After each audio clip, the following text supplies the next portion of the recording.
Hello, dear all. My name is Andreas Giannakopoulos. I'm a professor at the Department of Audio and Visual Arts of the Ionian University. And as the head of the organizing committee, it is my great honor and pleasure to welcome you to the 17th edition of the EUTIC International Conference. This year, the EUTIC Conference is organized by the Department of Audio and Visual Arts in hybrid mode. Physically, here in the beautiful island of Corfu in Greece, and also online on the internet via continuous streaming and interactive online participatory meetings. The theme of the current edition of EUTIC is both interesting and challenging, and the title is In the Intersection of Art, Science and Technology, Dialogos between Humans and Machines. In an era during which technology and artificial intelligence, being only the tip of the iceberg, play an increasingly significant role, the scientific discussion on issues concerning the relation between humans and machines, especially in the intersection of art, science, and technology, is more vital than ever before. The EUTIC 2022 has a rich and hopefully interesting program, which includes one session of pre-recorded video talks divided in two parts, 7 thematic sessions of presentations in such diverse areas as art, technology, education, applications, artificial intelligence, society, and the digital era, 3 distinguished keynote speakers, all being emeritus professors, and a closing open access panel discussion. That is EUTIC 2022, 3 days of exchanging creative thoughts and innovative ideas on art, science, and technology. At this point, I would like to deeply thank the steering committee for trusting us the organization of EUTIC 2022, the organizing committee for making the conference happen, the volunteers from the Department of Audio and Visual Arts, and the interpreters from the Department of Foreign Languages, Translation and Interpreting of the Ionian University, and, mostly, all of you for sharing your precious work and research and participating to this year's edition of EUTIC Conference in Corfu and online. I wish to all of us a fruitful and inspiring conference.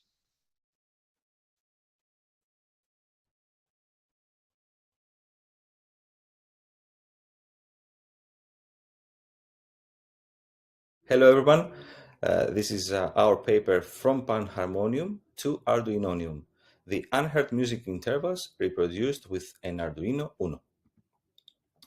I'm Dimitris Hadjigiannakis for the Ionian University and the 70th International Conference EUTIC 2022. This is also my co-author, Stefanos Fevgalas, PhD candidate in Ionian University. Some words about me. I am a music educator who can raise the quality of teaching, but also develop a culture of learning and high aspiration across the musical department of our school. I have excellent musical knowledge and a strong desire to provide my pupils with a world-class education. I'm guaranteed to stretch all of my pupils to their fullest potential. I'm also a skilled composer and audio producer, expert in music and sound editing hardware and software, with experience handling a wide variety of programs to compose, synthesize, and record my own music. I'm also capable of both transcript, orchestrate, and processing a strong background in music theory. I have familiarity with a range of musical genres, with special experience in film, TV, and commercial music composition. I'm deeply committed to exploring alternative sites for new music technologies and collaborative arts. Stefanos Fevgalas, the co-author of this paper, is a PhD candidate from the University of Ioannina. He holds bachelor degrees in musicology and Greek civilization, and MA in musicology, in historic research, and in public history. He has presented research papers at many conferences, and he co-published, together with Laproyanis Pefanis, 4 books including musical transcriptions and musicological studies. Renaming panharmonium to Arduinonium, this paper presents the recreation of a musical instrument called panharmonium 100 years after its official announcement. Konstantinos Psachos, in collaboration with the mathematician Stavros Varhamis, designed the panharmonium. Arduinonium can replicate the Greek traditional music microintervals, redesigning an instrument that was first produced to the audience 100 years ago can be rather challenging in terms of musicological approach. Keywords for this paper: Arduino, aesthetics of science, open source technologies, education and robotics, music education, and Byzantine music. The purpose of this article is to assist music educators and classroom teachers who are new to adapting education and robotics as a learning tool in their classrooms. It addresses techniques for employing robotics as a learning tool, a technology well suited for facilitating constructionist learning in the classroom, and how education and robotics may motivate all students to master STEAM and computing science ideas. Now, STEAM STEAM are fields of the areas of science, technology, engineering, the arts, and mathematics. STEAM programs combine arts into STEM curriculum by integrating logic and design concepts and promoting creative solutions. STEAM is not only essential for the future of our students, but also builds a strong tool for the relationships between the students through collaboration. As a learning tool, educational robotics needs both instructors and students to switch from traditional pedagogical techniques to learner-centered active learning approaches. The chapter examines the reproduction of panharmonium with Arduinonium and how to integrate educational robotics as a learning tool panharmonium instrument to Arduinonium.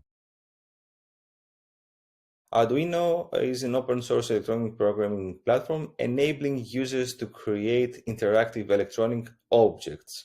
The Arduino hardware being open source means that you can view schematics of every board available. This means you are free to buy the hardware components and solder the board together yourself if you are so inclined. These are the components of Arduinonium and Arduino Uno, as you can see here. Breadboard, some jumper wires, an ultrasonic sensor, and resistors, and a speaker.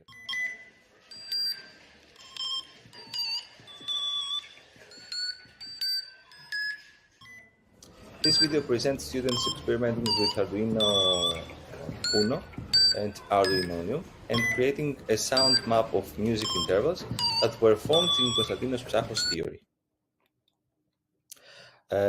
Aesthetics behind panharmonium, despite the fact that both art and science begin in the real world, art progresses to the investigation and creation of all imaginable worlds. This is an important contrast between the two. The rationale behind this is that although an artist has complete creative freedom, a scientist can only invent within the context and boundaries of actual world. Experiments try to produce experiences of amazement and pleasure in addition to epistemological purposes. In 1912, the Patriarch of Constantinople commissioned a physico-mathematician, Stavros Varhamis, to deal with the issue of sizes of the Greek intervals. According to Psachos, Varhamis worked in the direction of the mathematical calculation of intervals without himself being aware of it, and came to conclusions and practices mainly consistent with the surviving vocal tradition. Educational robotics. The purpose of this study is to investigate the use of education and robotics as a model of engaging with the new technologies in elementary and high school music classes. Programming creativity, teachers should focus on competency development, such as creativity. Pupils' creativity may be seen when they design a new, unique, and effective approach to respond to a potential problematic issue. The fundamental issue that emerged here was how we could listen to the microintervals that were formed in Psachos' theory. Creativity. Pupils examined innovative ways to use an Arduino Uno to reproduce the panharmonium and listen to unheard music intervals formed by Psachos. The major reason that we use Arduino Uno is its low cost and the large community that supports projects like this.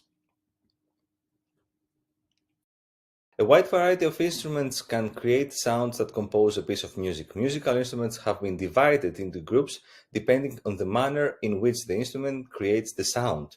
Nowadays, new practices, new approaches, and new instruments appeared in the music field, unlocking a new world of experimentation. The use of various instruments and creative methods of composing include non-musical objects to create traditional instruments of sound or sounds, and manipulating the instruments or recording through means that none could have thought of in the past.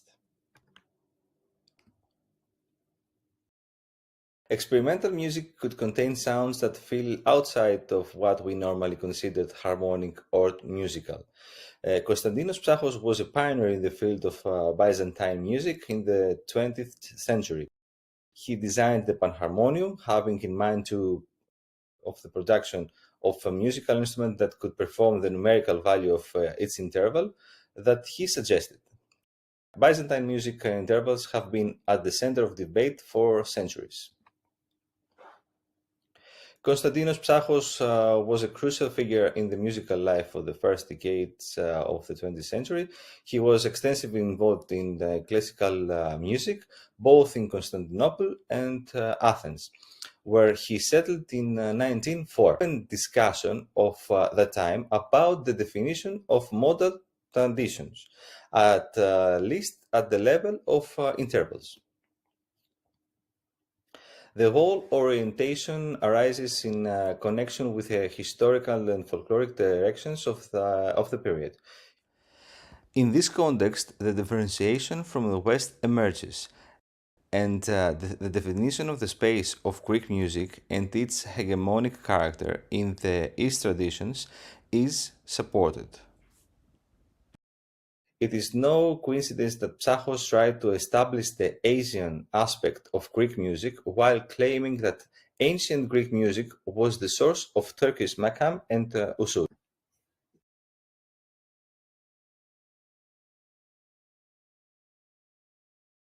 Methodology.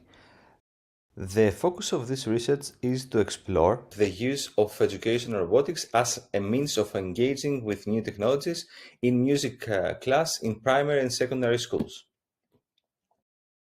Artography is a hybrid research methodology that emphasizes the three positions: artist, researcher, and teacher, and how this can be combined.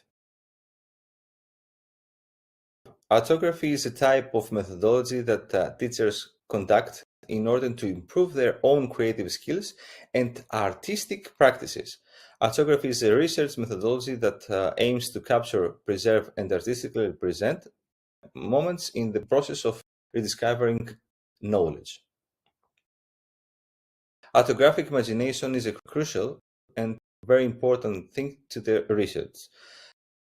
Recasting the teacher's role as an artographer, we teachers are able to effectively present, link, and integrate heterogeneous skills in a holistic educational setting. Artography is an effective method for navigating prototype contexts with devotion, insight, and constructive conversation, leading in more open teaching methods. I'm seeking for this new process as it's not very common in most research methodologies. Most methodologies in music education have been focused with sterile knowledge creation. As an artographer, I realized the challenge of creating educational experiences for education classes. Concluding, the panharmonium was manufactured between 1922 and 1924 by Steinmeier House in Bavaria. An important issue that arises concerns the determination of the numerical value of the intervals by Psachos, which seems to have expired by 1921. As in the Ionian Psalterion, so in the panharmonium, the measurements of interval sizes were made empirically, by ear, on monochords. Psachos classifies that the determined heights did not come from mathematical calculations, but based on the intervals resulting from the vocal traditions to which they refer. Last but not least, it should be noted that Psachos' full text of the justification of instruments intervals and on how to use it has not been completed and published. Hence, we reproduced panharmonium using new open source technologies considering the manuscript of Vrahamis and Psachos. These are Arduinonium on the left and panharmonium on the right. Thanks for watching my presentation, and I look forward to hearing from you. I hope you enjoyed the Arduinonium and the reproduction of such a unique musical instrument as panharmonium.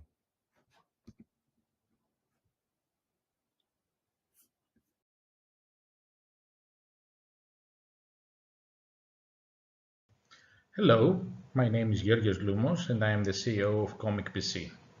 I'm going to present you the paper Implementing Virtual Reality Technologies for Cultural Content, the case of ROG project. So, this project is actually an R&D project funded by the GSRI, the research called Research, Create, Innovate. It was funded by the intervention number 2, which was regarding partnerships of SMEs companies with research organizations and universities. The area of intervention was the one of tourism, culture and creative industries in the thematic priority 2.2.7, which was regarding development of digital interactive learning applications and educational materials. The project duration was around 3 years and 6 months and started on the June of 2018 and ended on December 2021. The project budget was around 517,000 euros, and there were 3 partners in this project. The Cultural Technology Lab from the Information in Telecommunication Department of the University of Athens, the Institute of Historic Research from the National Hellenic Research Foundation, and the SME company Comic PC, or otherwise Content Management in Culture PC, which is specified in the digital culture. The scientific manager was Dimitrios Varoutas from the University of Athens, and the coordinating agency was also University of Athens. The work packages were 6, and we're going to present them right now. The work package 1 has to do with the research in data management and virtual reality technologies, and there were 2 main deliverables. The one has to do with the basic and industrial research on user experience in VR technologies, and the second one was in the research on historical information management for these kind of technologies. The second work package has to do with the platform design, and there were 2 deliverables. The one for the design and the requirements analysis from the historical information management platform, and the second one on the functional design of the timeline application in the virtual reality technology. The third work package has to do with the software development, and there were 3 deliverables. The implementation of the historical information management platform, the development of the API to interface with the 3D repository subsystem that we created, and the implementation of the timeline virtual reality application. The other 3 work packages, the number 4, were regarding the content production, and there were 2 deliverables. The first one has to do with the historical content for the virtual reality timeline application, and the second one has to do with the development of the visual content, the 3D and 2D content for the virtual reality application. The work package 5 has to do with the deployment and the user testing, and there was one deliverable regarding both historical information management platform and VR application testing. Finally, the exploitation plan was the work package 6, which was performed from an external consulting company and has to do with the feasibility study of the project, the business plan, and the promotion strategy plan of the future project that will be produced. So let's talk about the historical information management platform. It was mainly implemented by React and material design for the front-end development, and in the back-end was implemented by the Node.js and the MongoDB database. It was deployed in a virtual machine Linux Ubuntu and has SSL support for back-end and administration interface. We had also created the user subsystem with several levels of users and a strong authentication mechanism. The data model, which is quite important, has 4 data classes. We're going to analyze them in the next slides. We have the period, the places, the monuments, and the cultural assets. This platform is directly linked with the gamified VR application and it is supported the campaigns, the user missions, and the questions that the user has to answer. Finally, it is quite extensive, has a strong user-friendly interface, and the UX design was designed from several experts. The data class of period we had in coordination with historians, researchers. We have 4 main periods of the Greek history: Antiquity, Byzantine period, Middle Ages, and modern times. The class of places is one-to-many connection with the period. We have information for each connected period for each place, and we have also supported multimedia material, photos, videos, 360 photos and 360 videos that were captured during the project implementation. And all the content in all the data classes are in Greek and English languages, and we have admin preferences for mandatory fields. Regarding the monuments, it's also one-to-many connection with the period. We also support different information for a monument if it is connected in more than one period with multimedia material, and it is also linked to 3D models that are suitable for Windows, Android, and iOS environment. In this class, we have also created a specific tool. It's an administration tool called WebGL Tool Creator, where the administrator can create virtual reality tours either for a place or for a monument by linking several 360 photos and creating a storytelling tour. Finally, the cultural assets. We have also one-to-many connection with places and period data class. It has also several information for each connected place and period with multimedia material, and we have also created a specific tool for this class. It's a WebGL 3D viewer, which is an administrator tool in order to have access and view the 3D models, and it supports also comments between the 3D creators and the researchers in order to facilitate their work. So, regarding the virtual reality application, we have to say that it is implemented in Unity with C# scripting, and it works also with Oculus SDK and SteamVR SDK. We designed 2 different modes, one formal mode and one gamified experience mode that we will analyze in the next slides. We have several Unity scenes with tailor-made 3D models, and we have, of course, real-time connection to the historical platform through web services.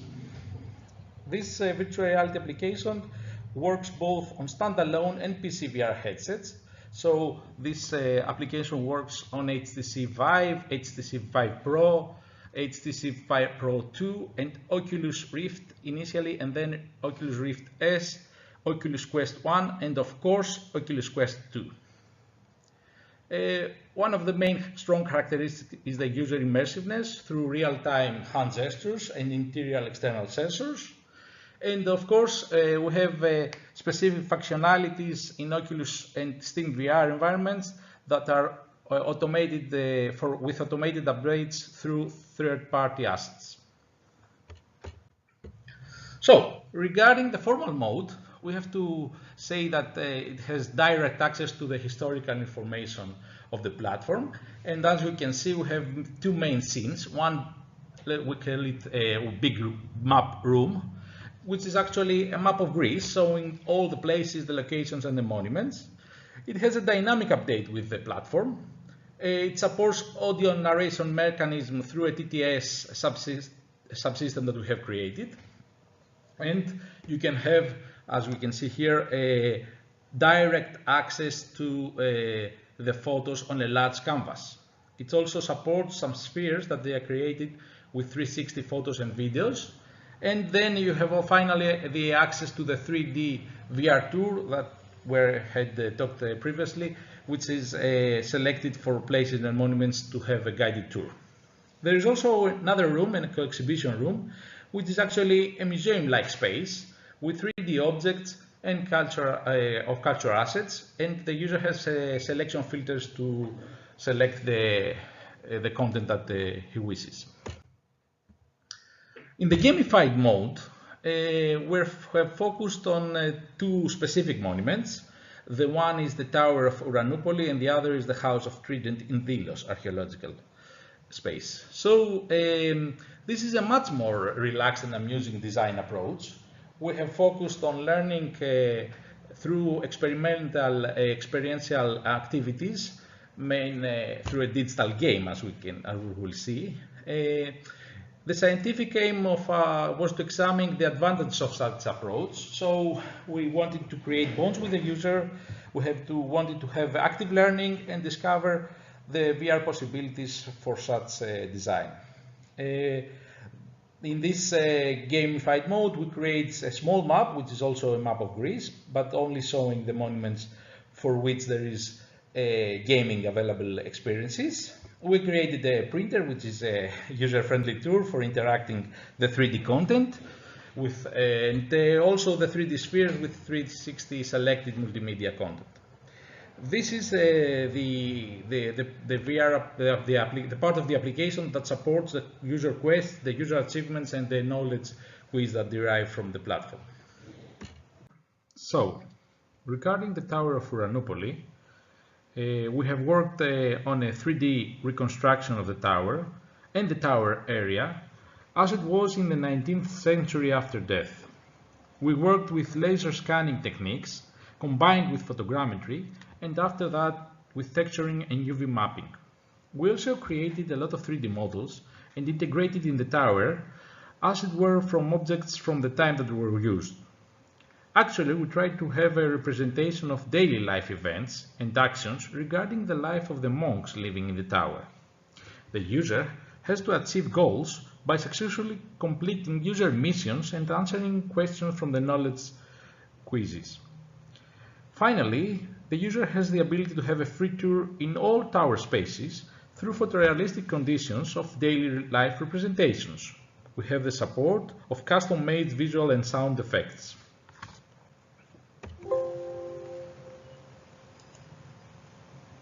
House of Trident in Delos, we made a different approach in our application. We also tried to have a digital restoration of part of the house and photorealistic depiction of the interior and the exterior spaces of the monument, as it was in the 2nd century after death. We had a 3D recreation of the House of Trident with the assistance of the archaeological information from the researchers of the Institute. We also performed laser scanning techniques combined with photogrammetry and then texturing and UV mapping. We made a lot of corrections of details on the walls, floors, ceilings of the building through visual curation from the archaeologists, which is very important. The user has the ability to have a tour with audio narration mechanism of information in specific parts of the houses, and also has the ability to have an information display mechanism in a digital panel.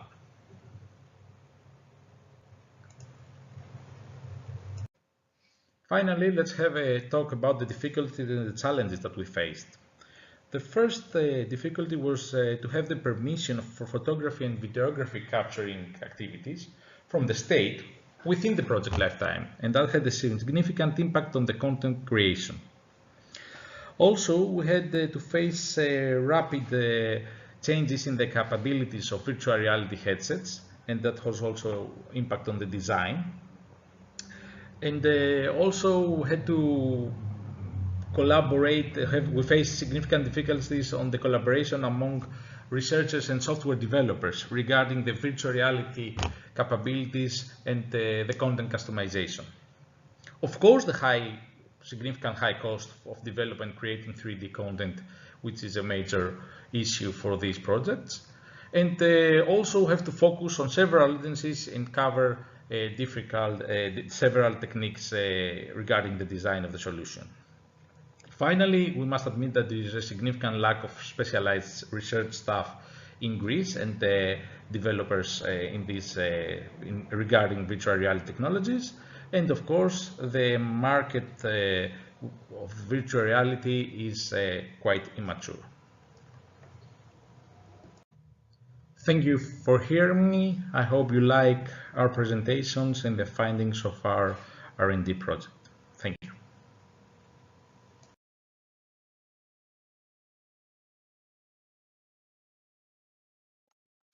Hello everyone, I'm Angelos Pavlosopoulos and this is our presentation for the topic of games as state machines, designing the boundaries of the magic circle. I'd like to thank the rest of the research group, Agnes Papadopoulou and Andreas Yanakoulopoulos for this research.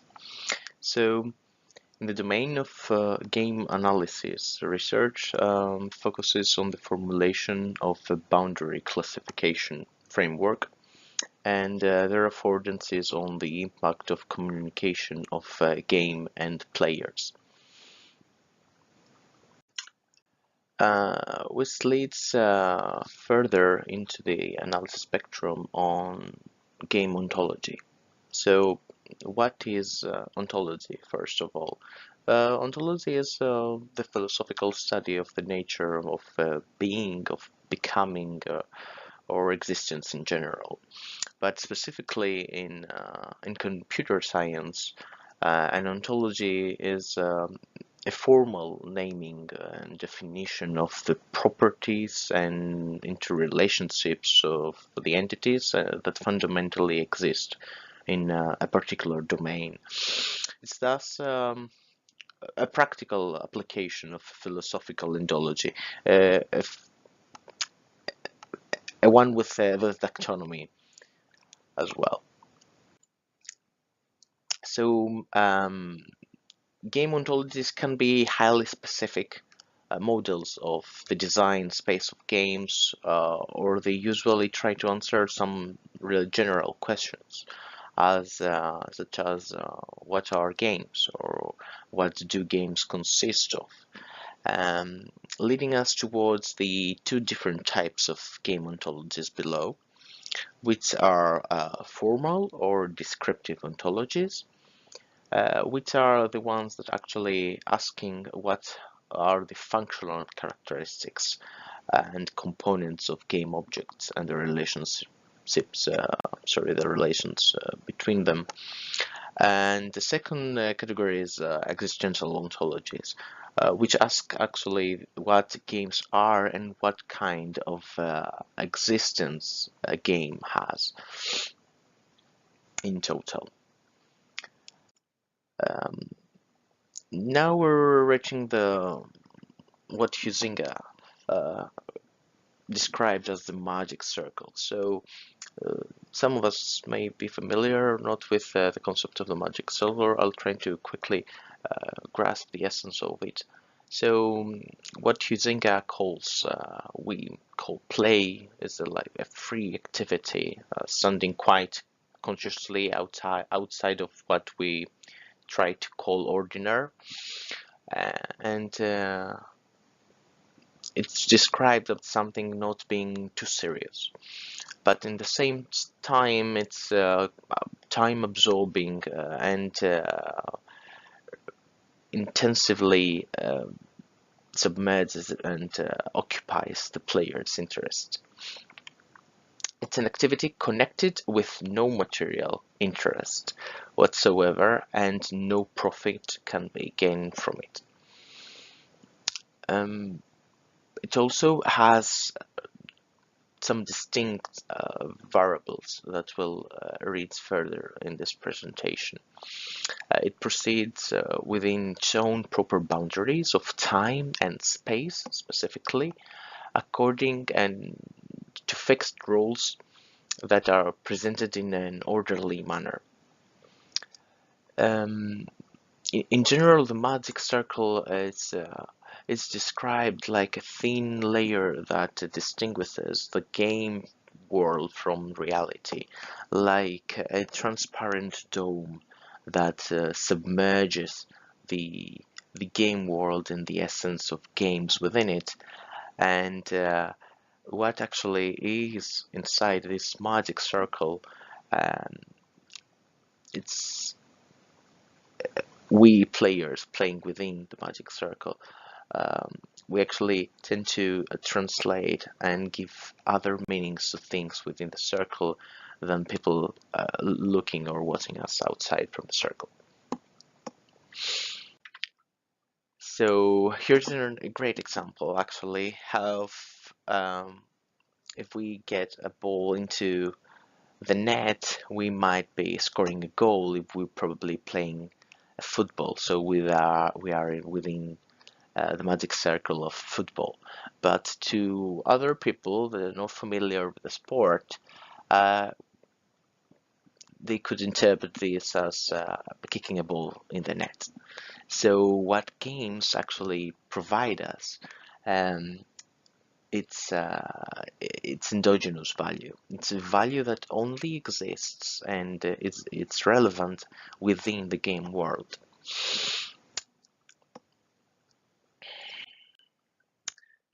Yeah, here's a nice illustration about what I try to describe as the magic circle as well, like a dome, like a wanderer looking outside of the dome, seeing completely another thing. Here we are to the game as a system. So all games can be understood as systems, as a closed system. Systems are set apart of that interrelate to form a more complex totality. And system is in this specifically in games, the system is all the variables that actually consist the game as a whole, as a totality, as a world. Some of the these variables that we mentioned that compose the game system are the game components. So in formal game analysis, it's understood as descriptions of game components that can be actually discerned from others by means of their unique characteristics or properties that we give them. And game components, just one thing of that. We also have rules that have specific objects relate to different elements in the game, and once these elements are defined, we can begin there to analyze and classify games through identifying the elements that they have. It would be nice to wonder what would happen if these two things that we just mentioned did not exist in a game. So probably pure chaos, and thus it's so important to recognize the cruciality of their existence. And games as state machines, the rules of the game actually provide us with a state machine. So we can visualize a state machine of the game as a game tree where its game state can lead to a number of possible and numerous scenarios, which can then lead to other game states, like other options, until the game ends somehow. So this limit, not limitless, but this plethora of possibilities that actually we're trying to reach towards playing the game, through playing the game. Sorry, it's what actually its playthrough of the game actually actualizes a particular branch of the game tree, and give us so much information about the interaction of the game states themselves and our playthroughs. Back then to the magic circle. Within this framework, we're trying to introduce 4 types of world boundaries, and we're trying to make a classification of them. First are the absolute boundaries, soft boundaries, typical boundaries, and boundless worlds. First categories are the absolute boundaries. So the absolute boundaries are visible boundaries of the game world. They are completely impenetrable, and they usually create a digested dissonance. We'll see some examples further. So these are 2 examples of absolute boundaries. On the right we can see the Tetris, and on the left the Age of Mythology. So both of these game worlds actually are really strict to the manner of their boundaries. No block in the case of Tetris, no block can actually penetrate, the thick wall of the game world. I can't just place, any cube outside of this wall. And in the case of Age of Mythology, we can actually see, if we zoom in the game, we can see the shape of the map, and that if we actually watch at the end of the map, we actually see void. So it's like this transparent wall, raised wall at the end of a game. Then we have the soft boundaries of the games, which most of the time are not visible boundaries, and they often signal like the edge of the game world. The nice thing with soft boundaries is that they actually allow the players to reassess and revalue their movement towards reaching the edge of the game, and the soft boundaries try to kind of push the players back into the correct path. Yes, so the allows all players to make their own choices, and most of the times they do keep up the game metaphor as well. So they're really concise and true to the metaphor of the game, the game theme. A nice example, actually, I think it's a perfect example of soft boundaries are the winds in the game Journey. When the player tries to reach the edge of the map where you're not supposed to go or visit, so a powerful wind blows you back closer to the main path, and it's a nice way to tell the player, so you're going towards the wrong path, maybe you should go back, but I'll try to implement this through a really nice and clear metaphor. Another one, like it's in Witcher 3. So when you're reaching towards the edge of the map, the game reads you like you've reached the world's edge. None but devils play past here. This message pops up, and when you reach the edge, it's actually the game logs again, and you're actually facing the other direction of the one you were previously going. It's a sign of the game to tell you you have to go back. Then we have typical boundaries, which are the most odd of all the boundaries we've probably said so far. Like there were really irregular representations of the game space. And there's two examples of the atypical boundaries. So it's Snake 2 and Pac-Man are two nice examples. In Snake 2, and I'll try to. There's a border that you can actually pass. You being the snake, you can actually pass from the one way of the screen to the other, and this keeps happening. So it's like you're always going left, but you're always coming from the right. The same thing with Pac-Man. If we leave from the left side of the arena, then we'll enter again the world of Pac-Man through the right side of the arena. It's like a portal happening there. So this is what I'm trying to describe, how atypical boundaries in games actually work. And we're reaching towards the boundless worlds of games. These are usually encountered mostly in sandbox genre, but they're not limited towards this category. So we're mostly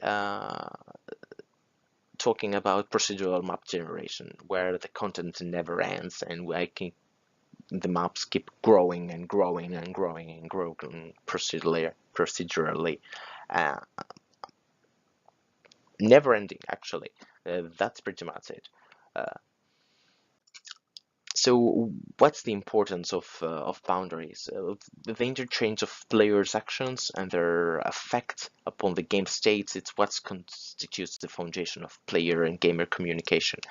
So boundaries actually allows players to really communicate with the game world, and us as researchers or designers as well, or even players, we're getting a better grasp of what the game tries to communicate towards us, and this relationship between and communication between the two worlds, the game and reality, just is getting strengthened.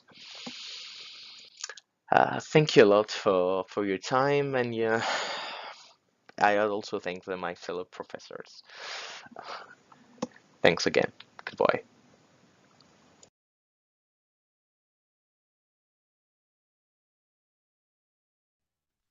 Hello, my name is Theranos Braditsis. I'm a full professor at the Early Childhood Education Department of the University of Western Macedonia, located in Florina, Greece. My presentation is going to be about using design thinking tools for meaningful digital storytelling, focusing on the case of the empathy map. We're going to quickly go through the foundations, and that is digital storytelling and design thinking in educational contexts, then examine the empathy map, see some examples before we conclude this presentation. So starting with the foundation, storytelling is defined as an act of communication through which a series of real or imaginary events is being presented in an oral or written form. It is a dynamic relationship between the story, the teller, and the audience. It is a process which is collaborative, creative, and in which the audience is not just a passive recipient of information, but rather alive, alert, and fully participates in the evolvement of a story. In most of the cases, we need a very clear story structure. In this slide, we see one version of Freitag's pyramid, which clearly defines how a story can be evolved following very clear stages. When shifting to the digital form, one of the definitions that exist in the literature is that it is a practice which combines narrations with digital content and materials, such as images, sounds, and video, in order to create a short movie, usually with an intense emotional constituent. So to put it simple, usually it's traditional storytelling combined with multimedia tools in order to create, in most of the cases, a very short video. When used in education, the main axis become from what the European Internet Foundation states for preparing students to become active citizens of the society in the future, which is even now has a digital form. And what Vygotsky states about knowledge, who says that it's the knowledge construction derives from one's explanation of the world to oneself and to the others. Stories are used to make meaning from experiences and to convey meaningful information to others. When using stories in a classroom, we have three main approaches. One is that stories are created by the teacher. Other is children create the stories. And the third approach is to use a pre-existing story. When the teacher creates the story, then the story becomes a teaching tool for presenting complex concepts in simpler ways, enhancing students' interest and interaction with the content, to introduce to an activity, an overall activity, or one of the sub-stages of this activity. Usually that happens at the beginning of the teaching intervention or the stage. And in most of the cases, we need some accompanying activities such as discussions, concept mapping, worksheets, and so on. When students create the stories, then stories become a learning tool which can assist literacy enhancements in various areas, the cultivation of skills, for example, the so-called 21st century skills, as a tool in order to assess acquired knowledge and to see how this knowledge can be applied in various contexts. Usually that happens at the end of a stage or a teaching intervention, and it can happen individually or in a collaborative setting, freely, or with step-by-step guidance by the teacher. And that can be done using various materials and tools. When existing stories are used, then the approach is similar to when the teacher creates the story, but it's an approach that needs some more experience in order to apply it successfully. Overall, when using storytelling in education, teachers need to learn how to design activities in which learners engage in the world and in meaning making by telling stories. Use storytelling as a didactical device to connect issues of everyday life, for example, sustainable development, with the learners, and use storytelling tools and techniques in order to analyze and understand aspects of issues and concepts, acquiring different perspectives for them.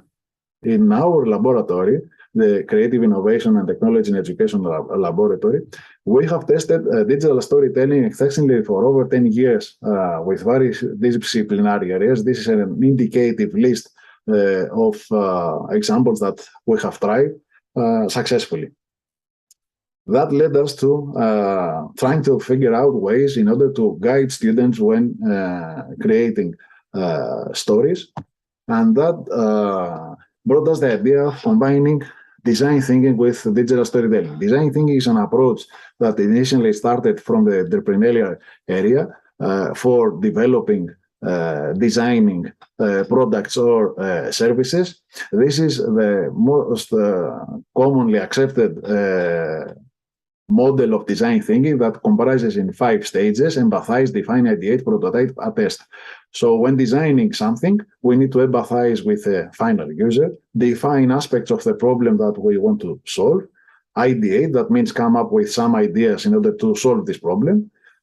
Combining these ideas with a definition of the problem, we may build a prototype, which is then tested, and as needed, we can go back to this, revisit those stages in order to further elaborate our design.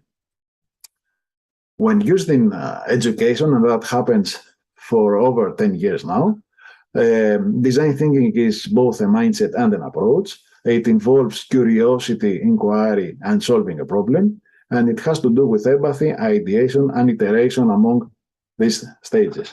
When combined with digital storytelling, and in this case, we can see one of the most known models of the design of the digital storytelling process. We came up in a laborative work that started 4 years ago with this module, in which steps of the design thinking process correspond to steps of the digital storytelling process. So empathy is about knowing your character, the hero of your story. Define is about building anchor points of a story and eventually scenes. Ideate is about the actual writing of the story. The prototype corresponds to the storyboard of a digital story. And test and feedback correspond to sharing the digital story in order to acquire feedback and further make use of it. So this is the conceptualization schema that was used for this approach. For the first step, empathy map was used mainly for analyzing characters. Here are two examples, simpler examples of empathy maps, which are visual aids schematics that integrate, are split into 4 areas. This is a more complete model of an empathy map that has 3 areas. Those areas are hear, think and feel, see, say and do, pains and gains. And they eventually correspond to aspects of a character, starting from the appearance of the character to things that he or she does in everyday life, inner thoughts, fears, goals, aspirations, problems that are the character faces when going after these goals, understanding when these goals are considered as met, and so on. So this is a tool in order to fully understand, to put ourselves in the shoes of this character, in order to understand how this character will operate further on in the story.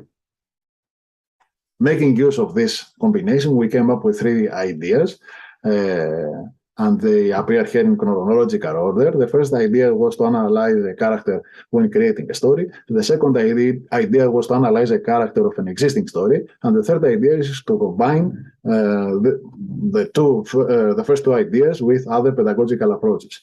So for the first idea, we used the empathy map templates, and we tested it with students initially at the university who are pre-service teachers, and then we also tried that empathy map in classrooms with younger children, asking them to design the characters before they started designing their stories. Reflecting on what happened, overall, this is an approach that works well. Both students and children of younger ages were able to work with an empathy map.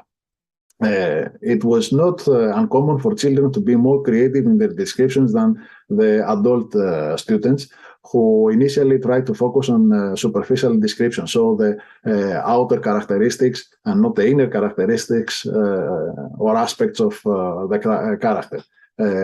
For example, they first started by conceptualizing a story and then try to describe how the character looks in matters of face, hair, clothes, and so on.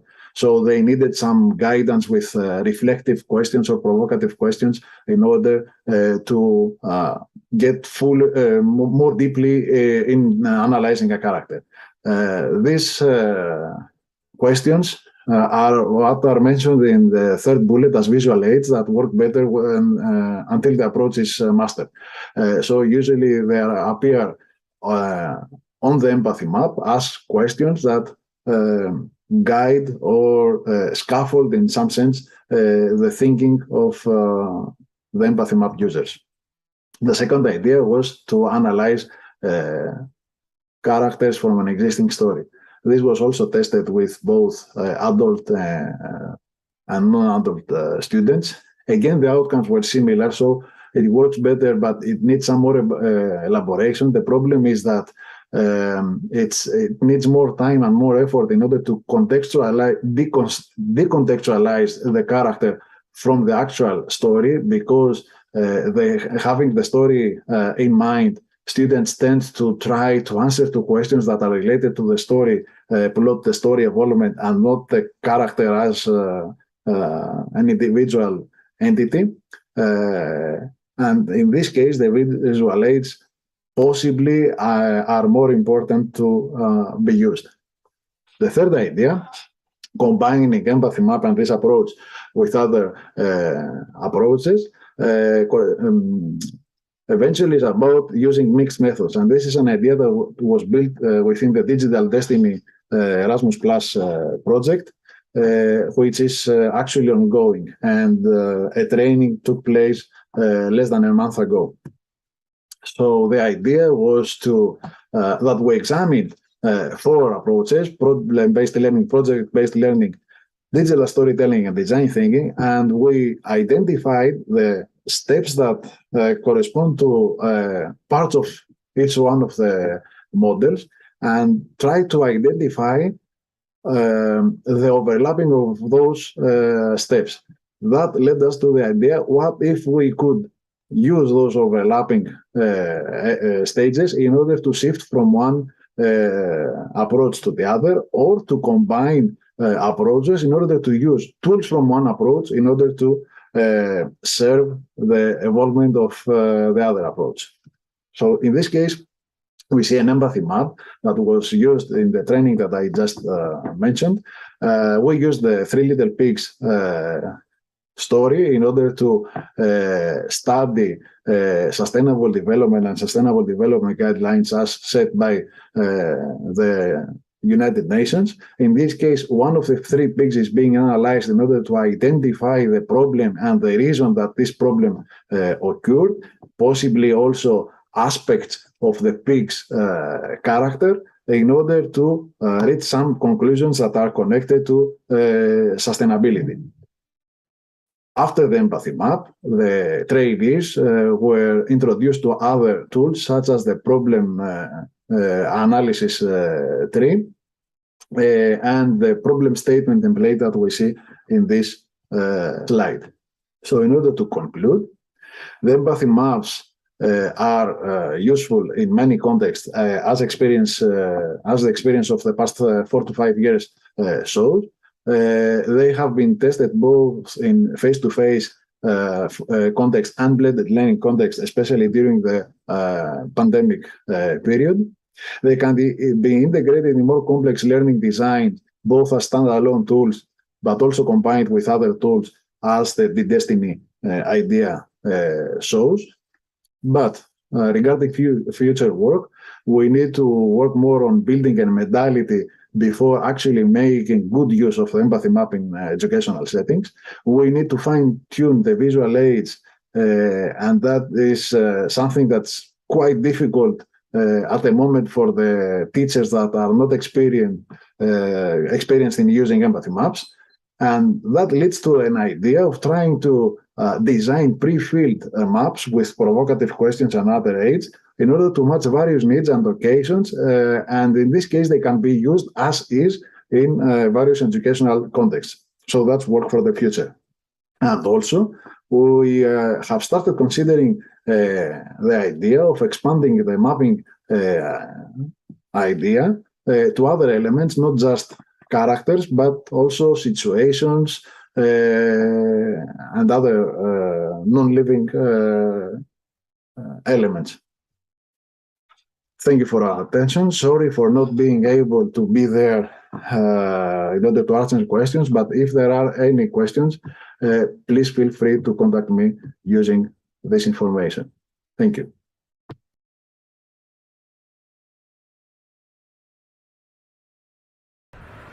Thank you for being here. Many thanks and congratulations to the organizers of this excellent Congress on such an interesting subject concerning our present and our future. Dialogos, saying in Greek, between humans and machines. The digital shift has already changed the very nature of man.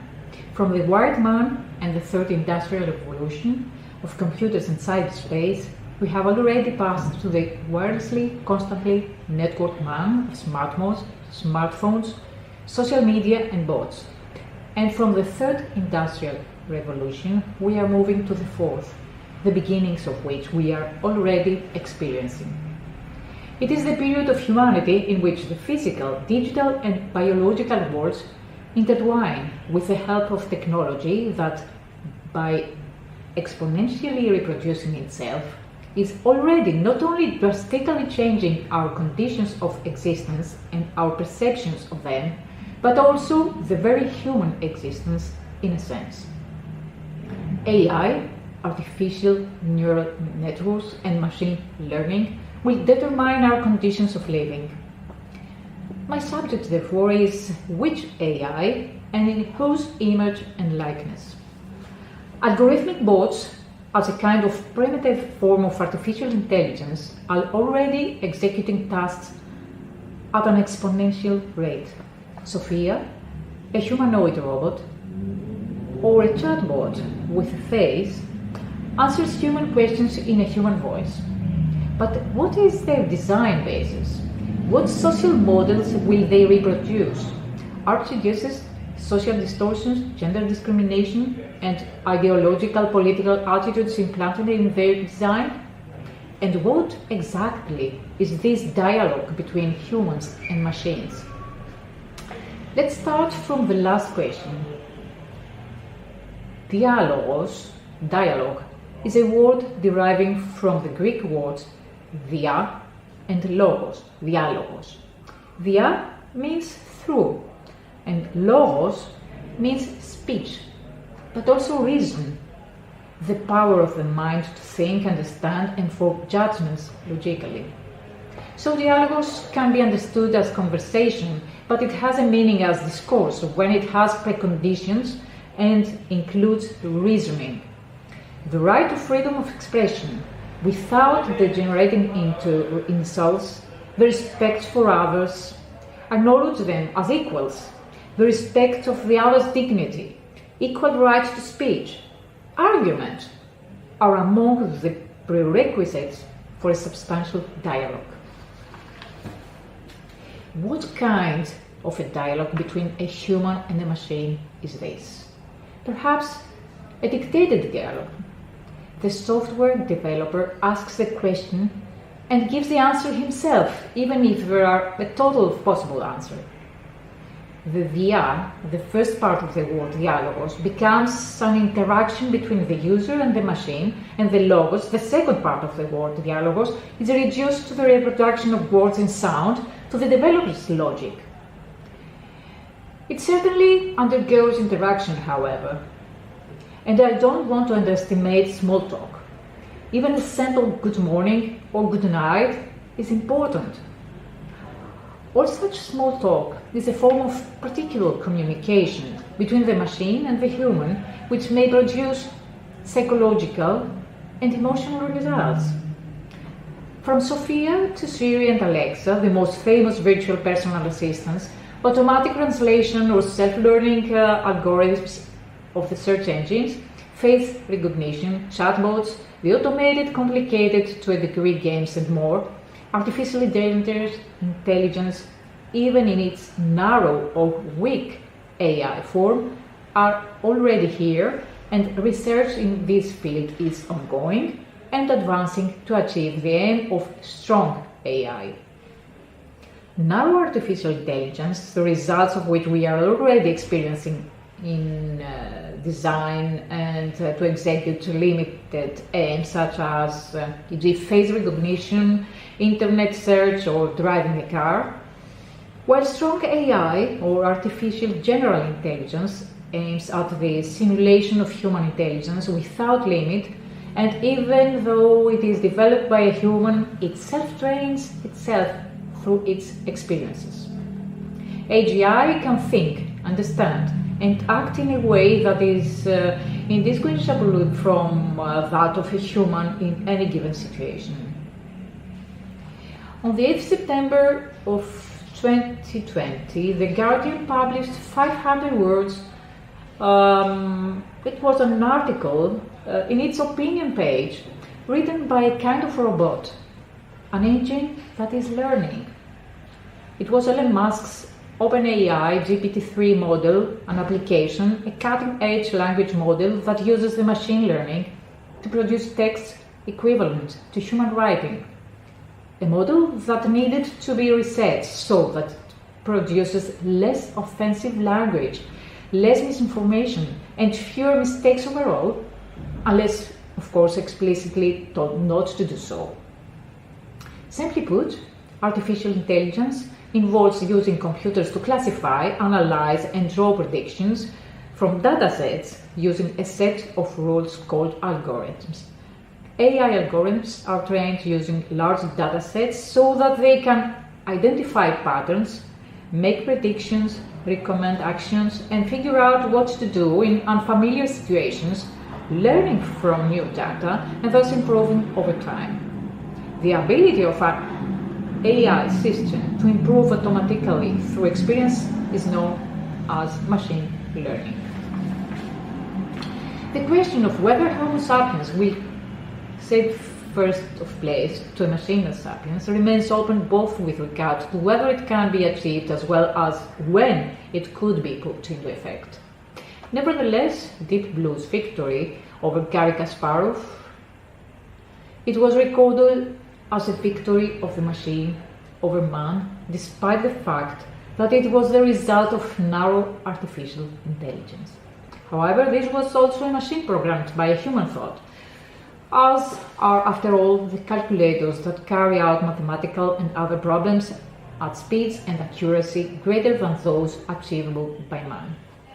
So what are the consequences of artificial intelligence on the society, which has already started being transformed from the appearance of the internet, since both have become inextricably connected? Actual and virtual reality make up the new reality. The reality that the digital revolution and the new media have changed both of the social field as well as the politico-economic one, promising a better world in terms of participation and democratization of the public sphere, political awareness, and new financial possibilities.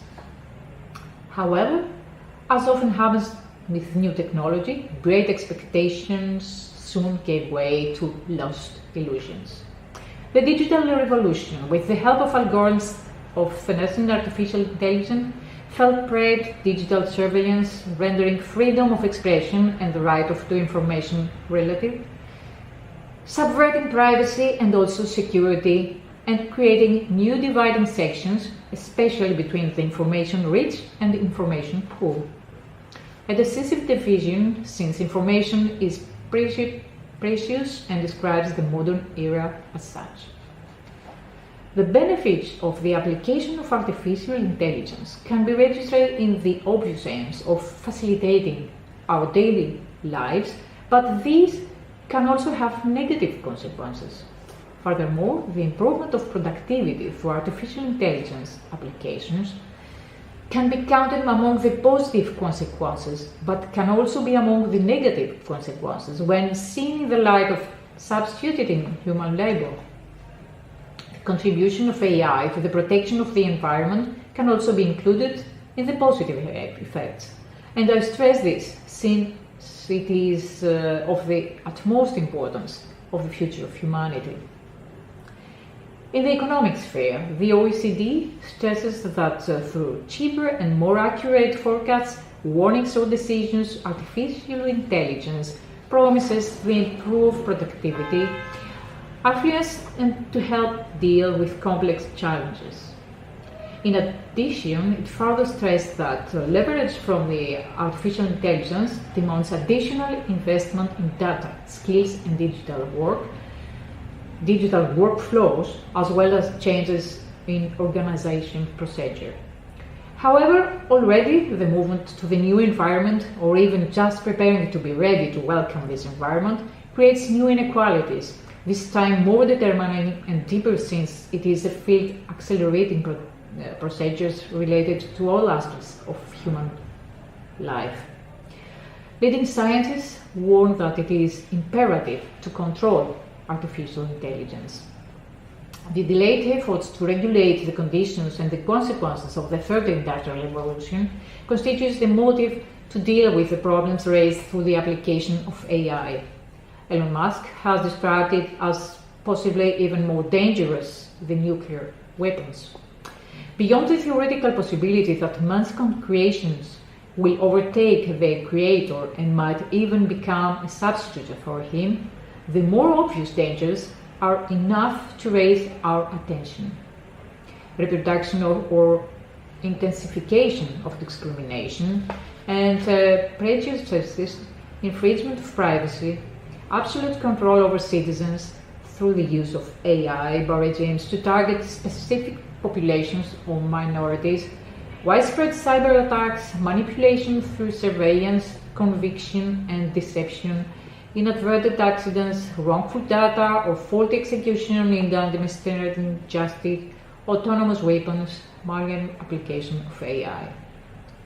Creation, imitating the creator, is far from reassuring for the future given who the creator is. Concerning gender equality, AI poses significant threats to it, given that programmers are human beings that reproduce social prejudices and opinions. So it is important to recognize that AI also has the potential to make positive changes in our societies by challenging oppressive gender norms. For example, while an AI-powered recruitment software was found to discriminate against women, AI-powered gender decoders help employers use gender-sensitive language to write job postings that are more inclusive in order to increase the diversity of their workforce. AI, therefore, has the potential of being part of the solution for advancing gender equality in our societies. On the other hand, software such as Google's and Microsoft's entitled AI for Good or AI for Social Good raise the question of what is good and what is social good.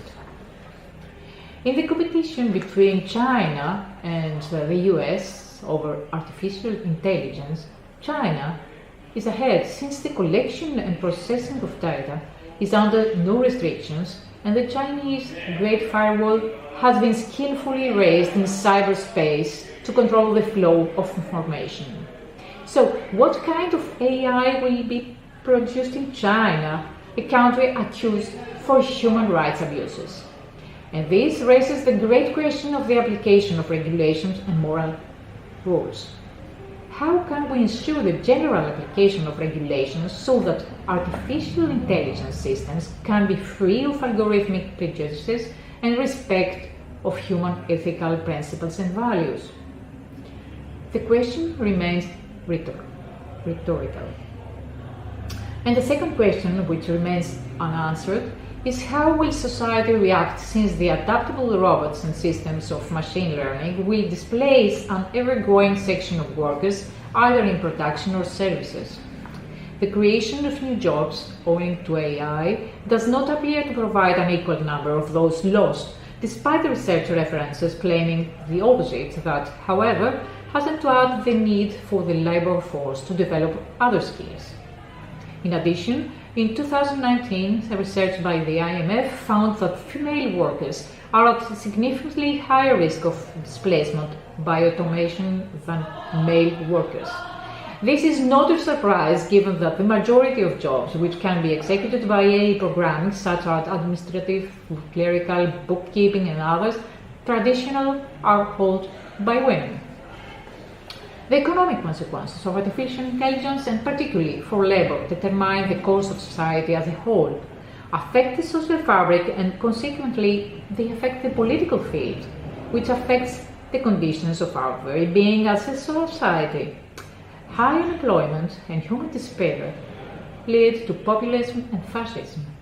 The consequences of artificial intelligence, however, touch on the nucleus of human existence as such, changing the way we live, communicate, and think.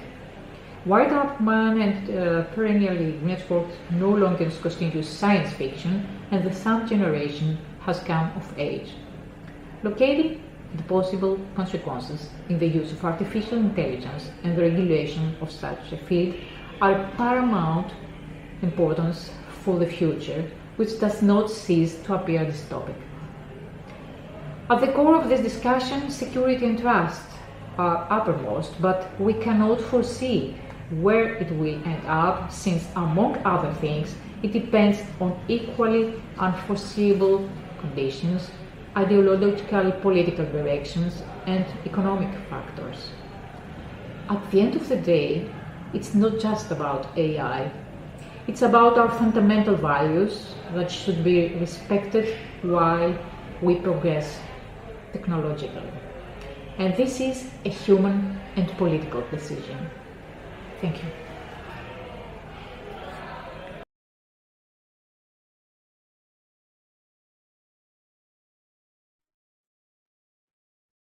Hello, I'm Fotini Salmouka. I am a PhD candidate in Museum Studies at Padua University of Social and Political Sciences in Athens, Greece. And the title of my presentation is Creating a Data Representation Tool for Museum Visitor Research, Museological and Audience Perspective. This paper discusses the theoretical background and the methodology of creating a visitor research tool, which aims to represent quantitative, qualitative, and tracking data gathered from exhibition visitors in an aesthetic and functional way, and it also presents evaluation findings from its use in a real case scenario. Let us start with some key points from the theoretical background of this work. Museum visitor research focuses on the individuals who visit the museums and studies not only who, but also why they visit and also how they spend their time in the exhibition space. We will focus on two subfields of museum visitor research, timing and tracking research, TNT as we used to call it, and museum visitor typologies. Timing and tracking research is a type of visitor research which focuses on discovering patterns and trends among museum visitors and tries to discover what visitors see and for how long, how they spend their time on the exhibition space, where they focus their attention on, how they interact with the exhibition elements and with each other. The development of tracking methods was determined by the evolution of technology that affected not only how data is being collected, but also the ways of representing these findings. During the early years, the 1920s and 1930s, tracking was based on paper and pencil maps. Researchers used to observe the traces of visitors' paths on carpets that were placed in the exhibition space specifically for this purpose. We could call this a premature visualization method. Later on, during the 1980s, audio and video technology affected significantly the way data is being collected. And during the 90s, we had the standardization of methods in terms of data collection. At the beginning of the 21st century, mobile sensing technologies changed completely the way data was captured, and they contributed to capturing not only more accurate, but also richer data.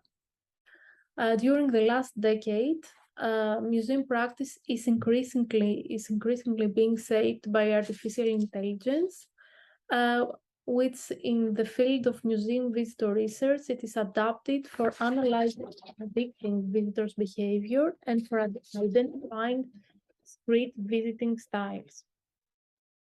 Regarding the evolution of the visualization methods during this century, the most common visualization techniques are heat maps, flow maps, Desai curves, and other analytical graphs, but also researchers experiment with artistic research methods to represent data, such as sonification techniques.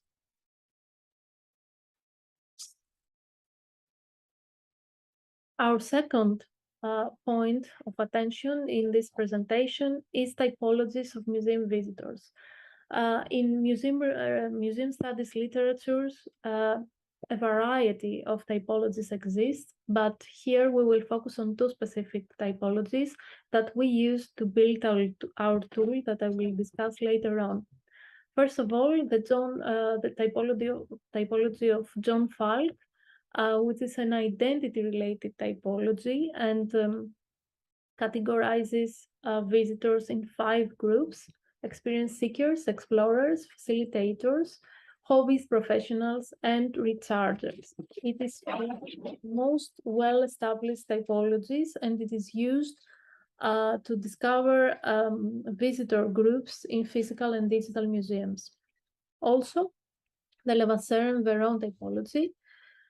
It's a movement-related typology and identifies 4 visiting styles which mimic animal behaviors, as you can see from the titles of the visitor types.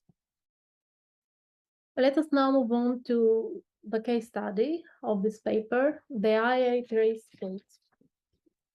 AI Trace is a novel visitor research tool that was developed as part of a 2-year research project, which is called Synesthetic Engagement of Artificial Intelligence with Digital Arts and its Audience.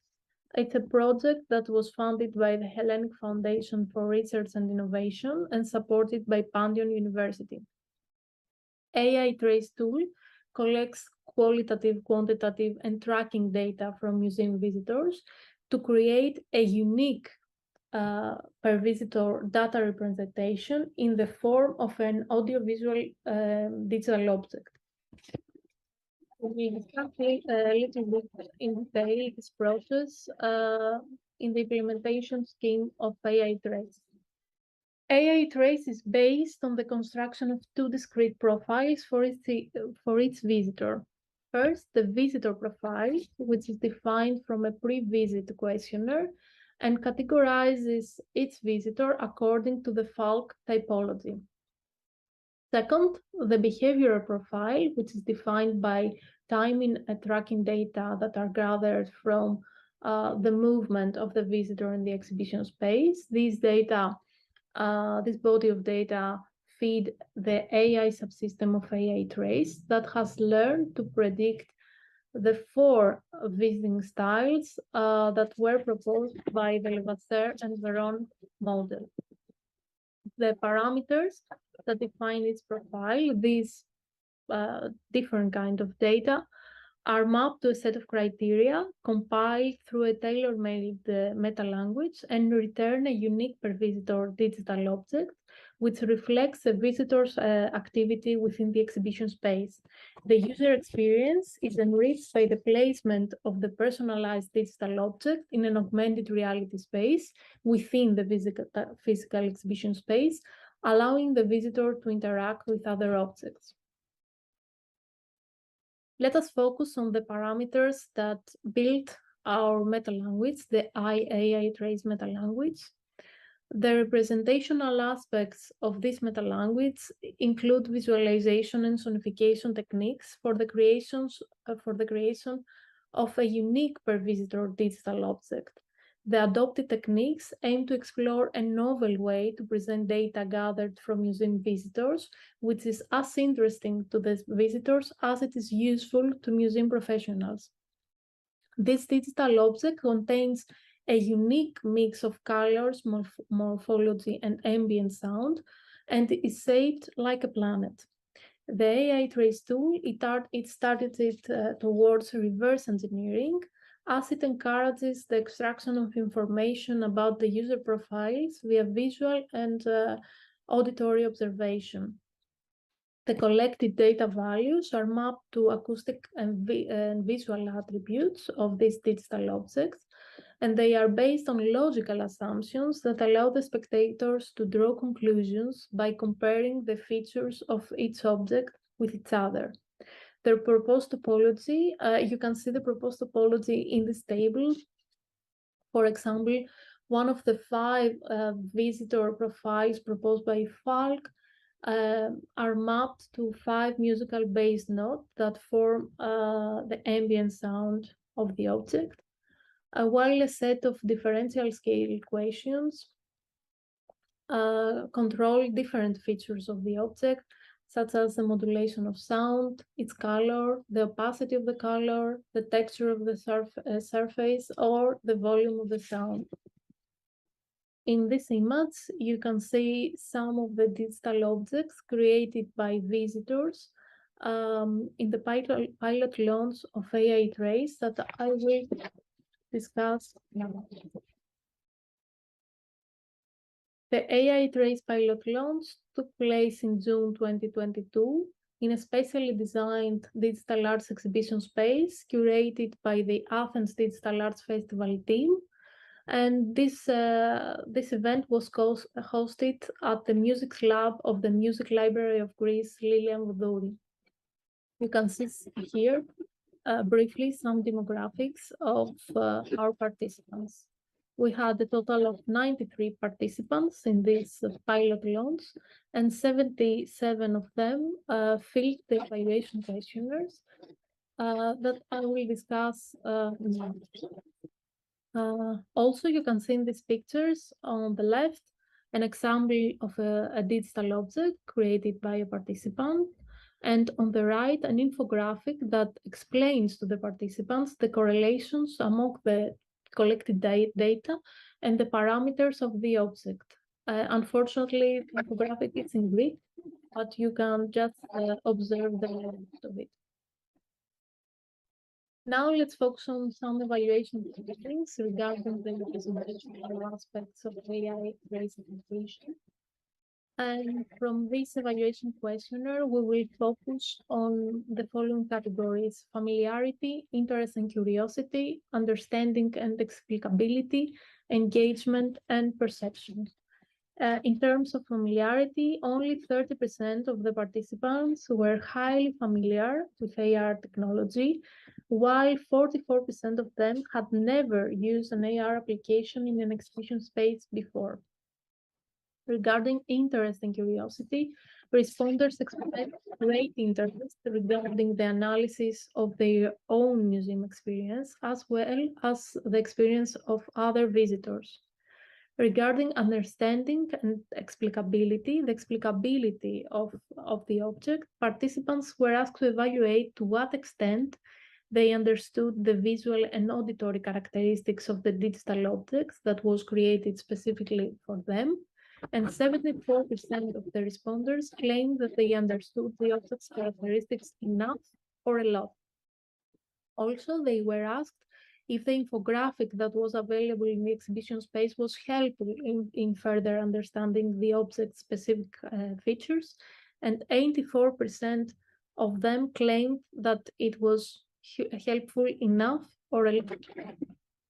Regarding the engagement, participants were asked to evaluate to what extent they felt interested or curious in exploring digital objects that were created by other visitors, and 76% of the answers highlighted that visitors were quite interested in exploring other visitors' objects. This specific finding was also confirmed by observation during the field research. Finally, one of the AI Traces research questions was to what extent the meta-language generated object is a new digital artwork, and participants were asked to rate this statement. 42% of the respondents agreed with the statement a lot, while 28% of them agreed with the statement enough. Let's now draw some conclusion. In the modern era, data is the fuel for decision-making, and in the case of cultural institutions, data-driven strategies are adopted from managing workflow to creating engaging experience that attract visitors with different demographics, expectations, and motivations for visiting. The AI Trace case explored novel ways to utilize well-established methodologies from museum visitor studies and aimed to create a continuum in the field by using emerging technologies such as AI to validate, revise, and expand the use of these frameworks. Creating a tool that is targeted towards data representation in an aesthetic and functional way poses significant challenges, such as the selection of appropriate data, the complexity of the topology, and the topology that can be used towards reverse engineering. Apart from these challenges, we notice a great potential in creating a data representation tool with the use of emerging and immersive technologies such as AI and AR. Participants show a particular awareness regarding the issue of ethical data collection, but at the same time, a great curiosity for the transformation of their data into a new creation. The feeling that they are contributing to the creation of a personalized digital object is in line with the principles of co-creation and participation that are cultivated by cultural institutions in the 21st century. Thank you very much for your attention.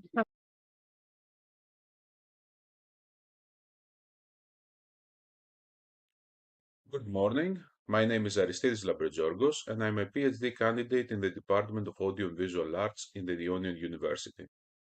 In this presentation, I am going to outline a custom data gathering methodology for retrieving color information from websites in order to detect trends concerning color used in websites in different industries. According to the relevant literature, there are various parameters that determine the aesthetics of a website. For example, the text properties such as size, spacing, and character density have a direct impact on the aesthetics of a website, and it has been observed that affect both the aesthetics and how the reader feels about the ideas contained in the text. Also, parameters like the visual layout or the balance and symmetry in the way various elements are arranged on the website. The use of graphics and visual complexity can significantly affect the aesthetics of a website. But one of the most important parameters that determine the aesthetics of a website is color. Although it is not easy to correlate a color with a person's response, carefully chosen color combinations that can have a very specific influence on mood.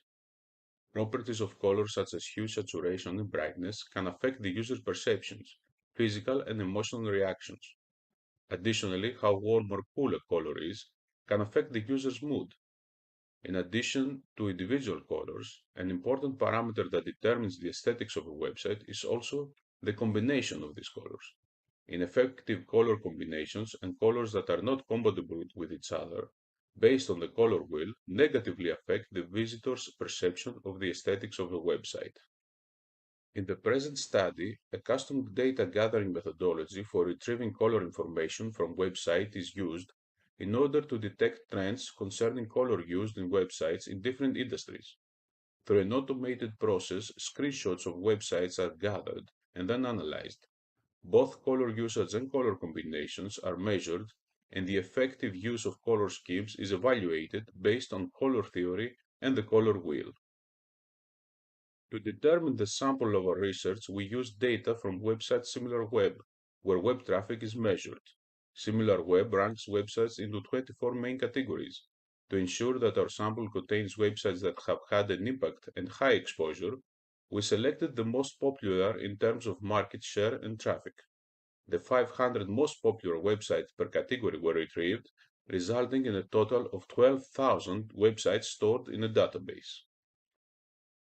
For each of the 12,000 websites, a screenshot of the homepage will be analyzed. In order to retrieve these screenshots, the UI Vision RPA automation plugin on the Chrome web browser was used. This tool can be used to automate various tasks in a browser and can receive instruction via JSON code.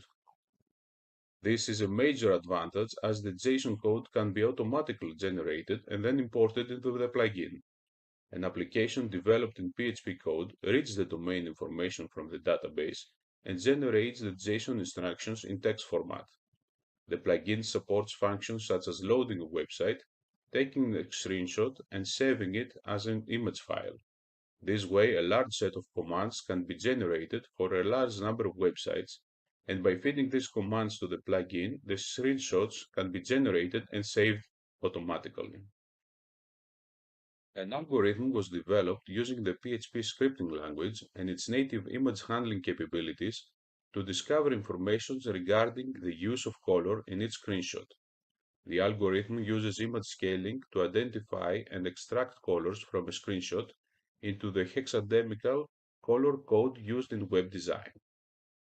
In order to better study the extracted colors, they were grouped based on their proximity to a primary, secondary, or tertiary color of the red, yellow, blue color model. The RYB color model incorporates subtractive color mixing and is one of the most popular color models in digital art and web design since it can be used to identify effective color combinations.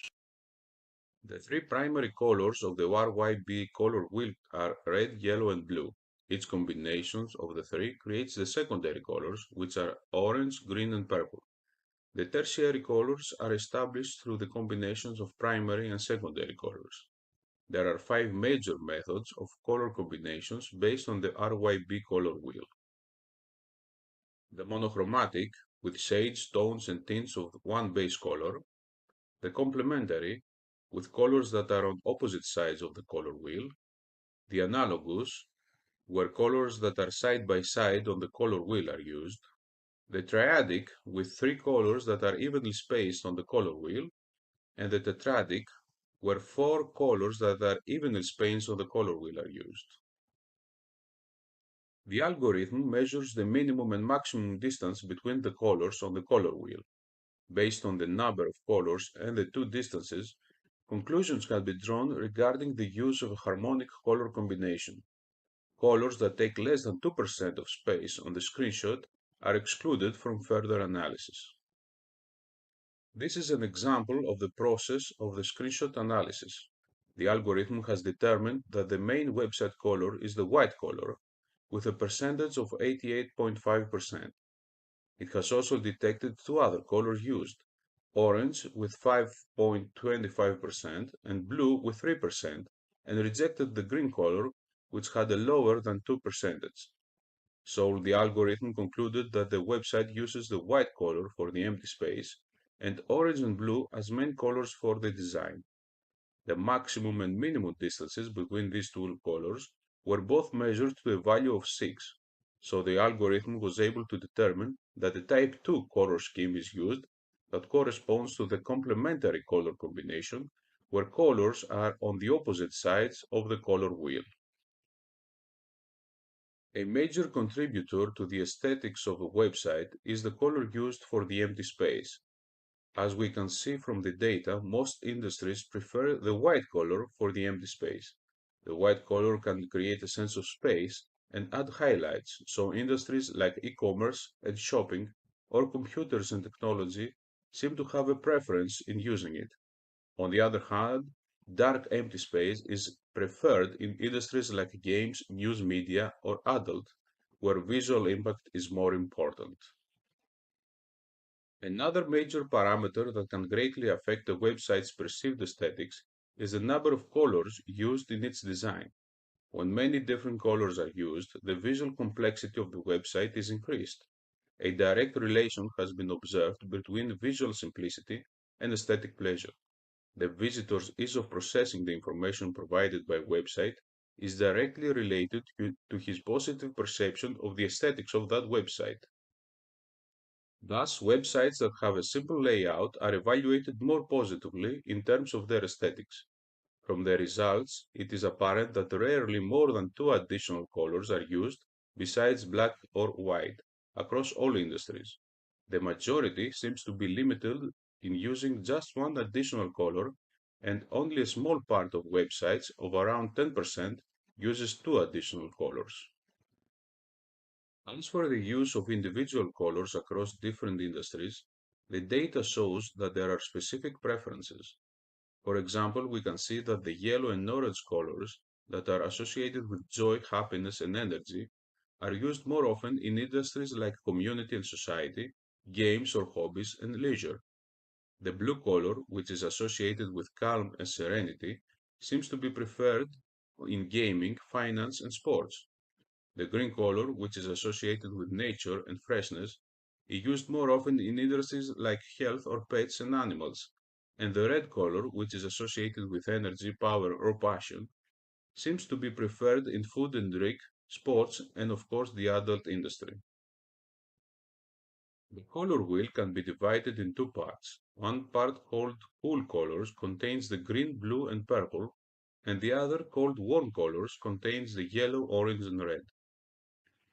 Another observation that can be made after analyzing the data is that across all industries, cool colors are used almost 3 times more than warm ones. So it seems that most websites prefer to evoke a sense of relaxation and calm rather than energy and power on their visitors. Lastly, the data reveals that across all industries, it is common practice to use a monochromatic color scheme where shades, tones, and tints of only one base color are used for the design. The next most preferred color combination is the analogous, where colors that are side by side on the color wheel are used.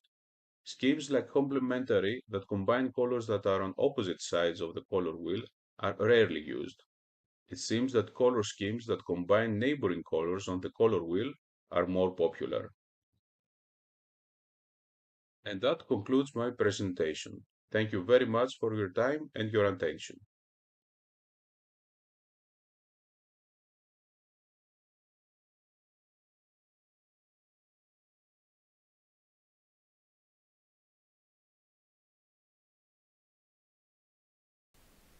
Hello to everyone. I'm glad to be with you this year. I wish you all a great success for the conference. As you can see,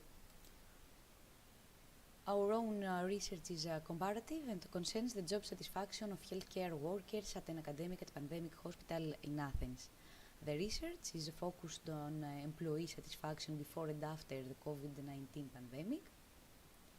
Obviously, we didn't know that the pandemic was going to come. The survey was done as part of the pilot study of questionnaires for an academic survey launched in 2019.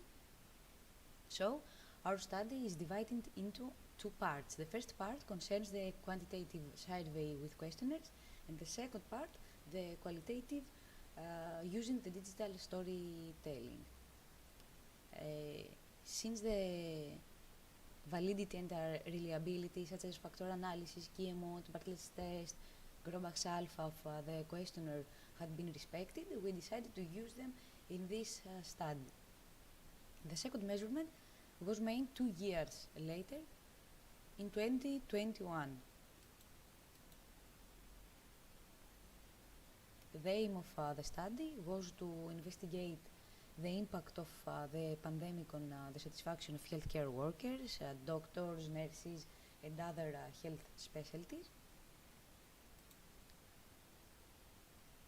The survey exploited 3 questionnaires: a job satisfaction questionnaire, organizational commitment questionnaire, and the organizational culture assessment instrument.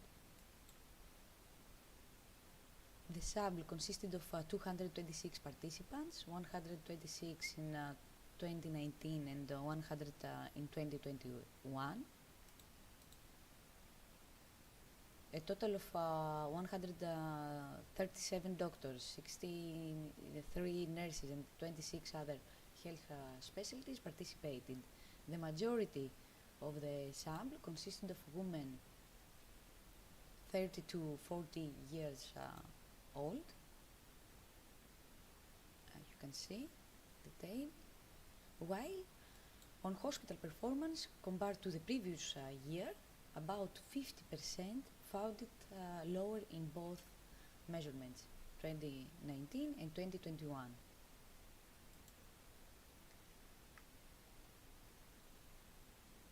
As regards job satisfaction with a minimum score of 1 and a maximum of 5, it was 3.40 in 2019. As we can understand, it is a moderate to good level, and in 2021 the average was reduced to 2.93.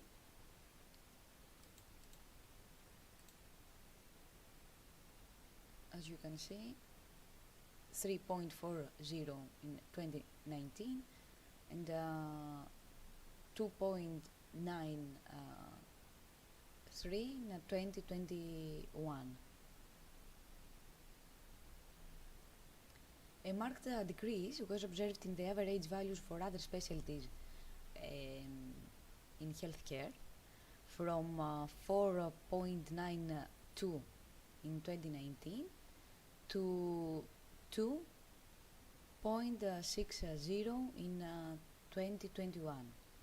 Other specialties included administrative staff, physical therapists, psychologists, radiologists, medical lab technologists. The levels of organizational commitment, as we can see in the tables, remained almost at the same levels. Perhaps it can be explained by the pandemic and the nature of the treaty, which was extreme and extraordinary. In order to survive, healthcare professionals developed a strong commitment to each other and to the hospital. At the same time, the current culture that dominates the hospital is hierarchical, whereas the preferred culture is adhocracy. The next slide shows a diagram of the respective culture, current and preferred future. The culture of a hierarchical market is based on control and competition, in contrast to the culture of adhocracy and clan, which are based on creation, innovation, and closer relations. Regarding correlations and statistical significance levels, job satisfaction shows a positive correlation with organizational commitment at a significance level less than 0.5. That is, as job satisfaction increases, organizational commitment also increases. As regards the availability of workers leave, the correlation with job satisfaction is negative, which means that as job satisfaction increases, the desire to leave is reduced. Correlations with demographic characteristics and job satisfaction show the positive correlation with 4 of them: gender, age, professional experience, and profession, the kind of job. Doctors, nurses, and other specialties. Men of other health specialties from 40 to 50 years old with a professional experience more than 15 years had higher levels of job satisfaction. One particularly interesting finding concerns the low levels of satisfaction of the nursing staff compared to doctors and other health specialties in both measurements in 2019 and 2021.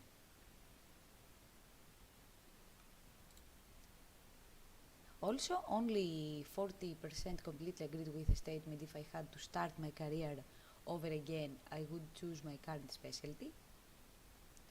The greater point of satisfaction was the relationship with healthcare workers' colleagues.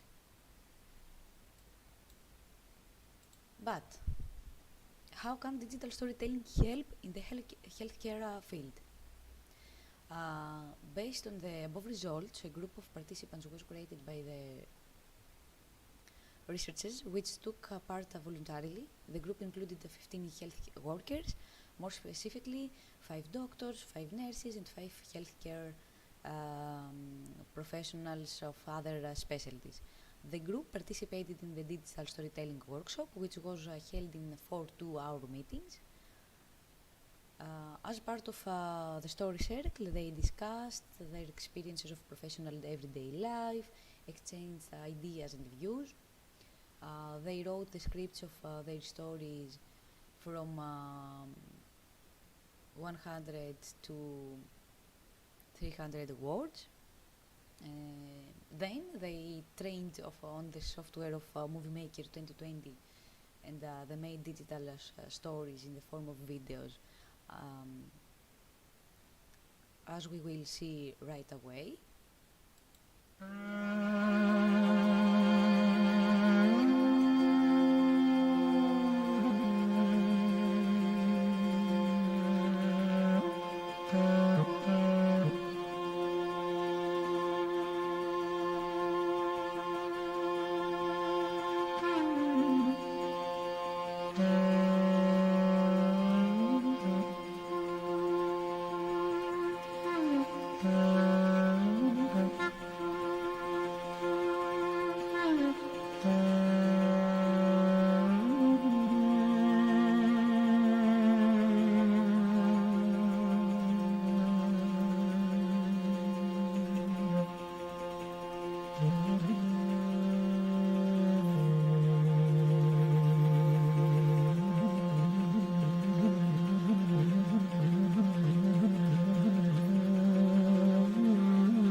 Helen, who is a nurse at a COVID hospital, chose to talk about a patient who died alone and she stayed with her.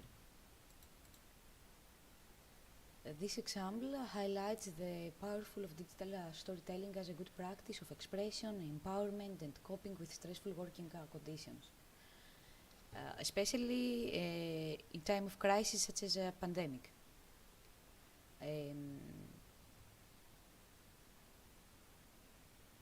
In conclusion, the participants were satisfied with their profession, to the academic environment, and the relationship with colleagues.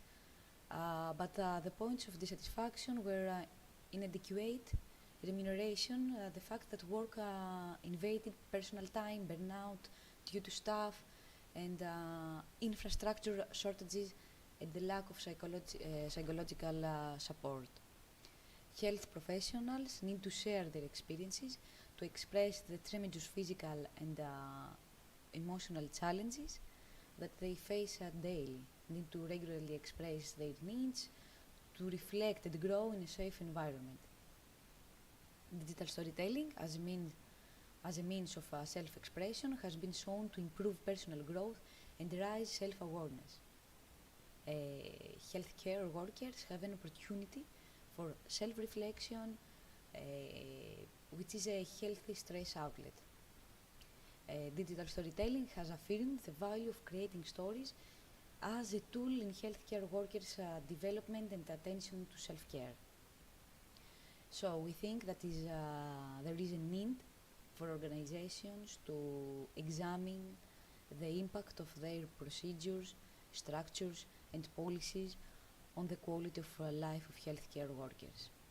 Our research shown organizations may be worse off than if the change tragedy had not been attempted in the first place. In other words, organizational culture, organizational commitment is a key to the successful implementation of major improvement strategies, as well as adaptation to the increasing environment faced by modern organizations.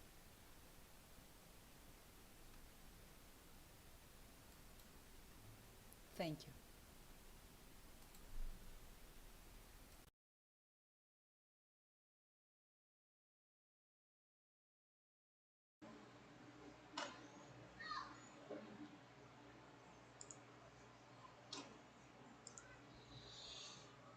Bonjour à tous, moi je suis le professeur Rodolfo Araújo de Moraes Filho et dois présenter cet article intitulé Le défi de la promotion de l'apprentissage affectif dans les classes à distance, dans l'éducation de la petite enfance en période de pandémie de Covid-19. Contextualisation.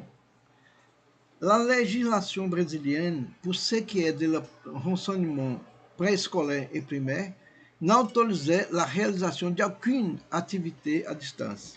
Cependant, la crise pandémique du nouveau coronavirus 2020 a surpris et brutalement touché l'ensemble du système éducationnel dans tout le monde, provoquant au Brésil l'élaboration de nouveaux instruments normatifs pour éviter l'arrêt total des activités éducatives.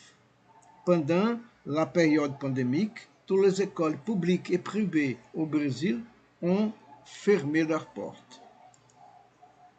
L'éducation de la petite enfance au Brésil accueille les enfants jusqu'à 6 ans.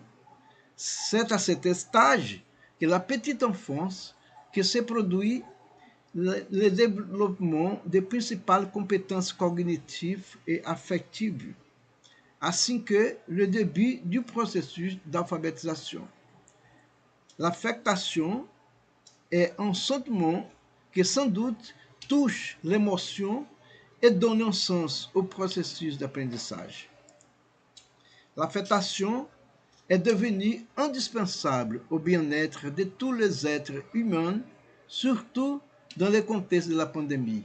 Mais l'affectivité ne se limite pas aux gestes d'affectation des enseignants envers les élèves, même si ces manifestations contribuent à l'apprentissage.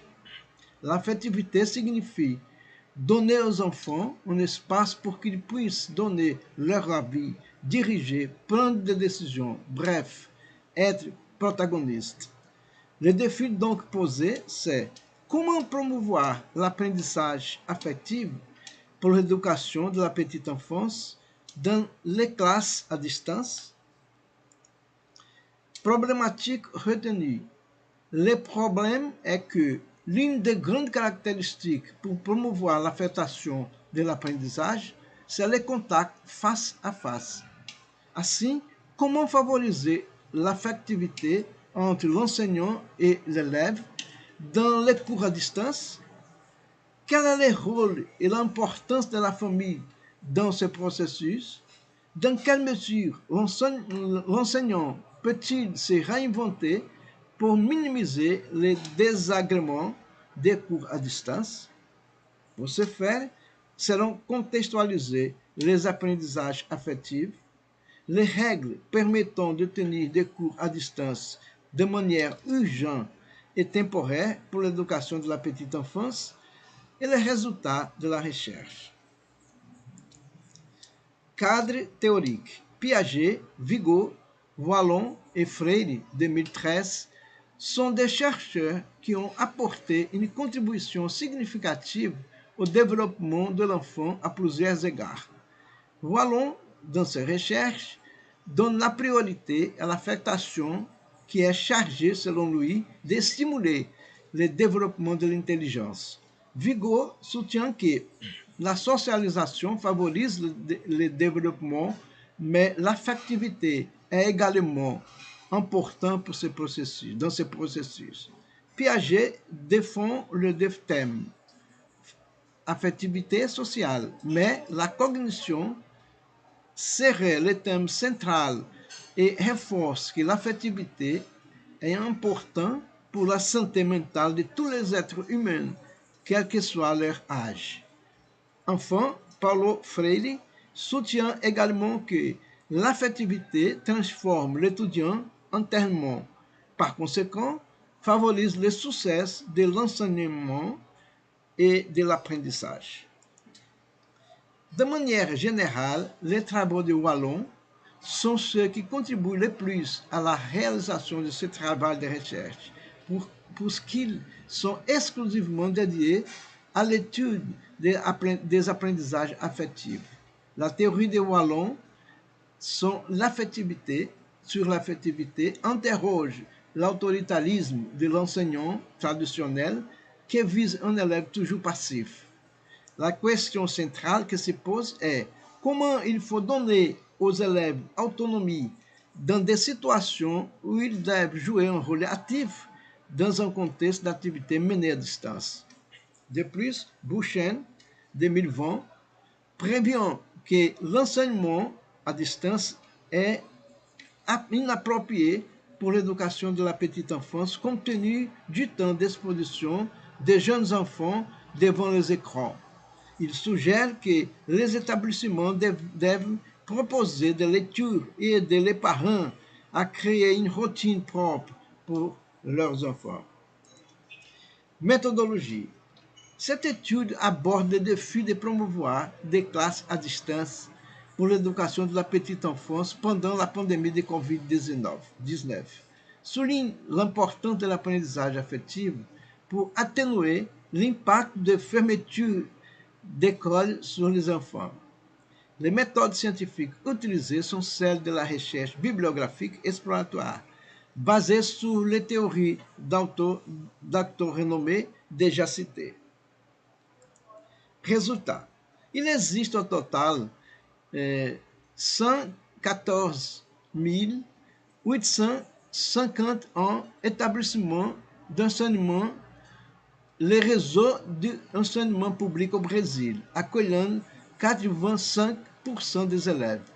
Une étude publiée à l'Université d'État de Campinas, Unicamp, en 2003, révèle que pour 50% des étudiants inscrits dans les établissements d'enseignement du Nord-Est, les repas fournis par l'école étaient les seuls de la journée.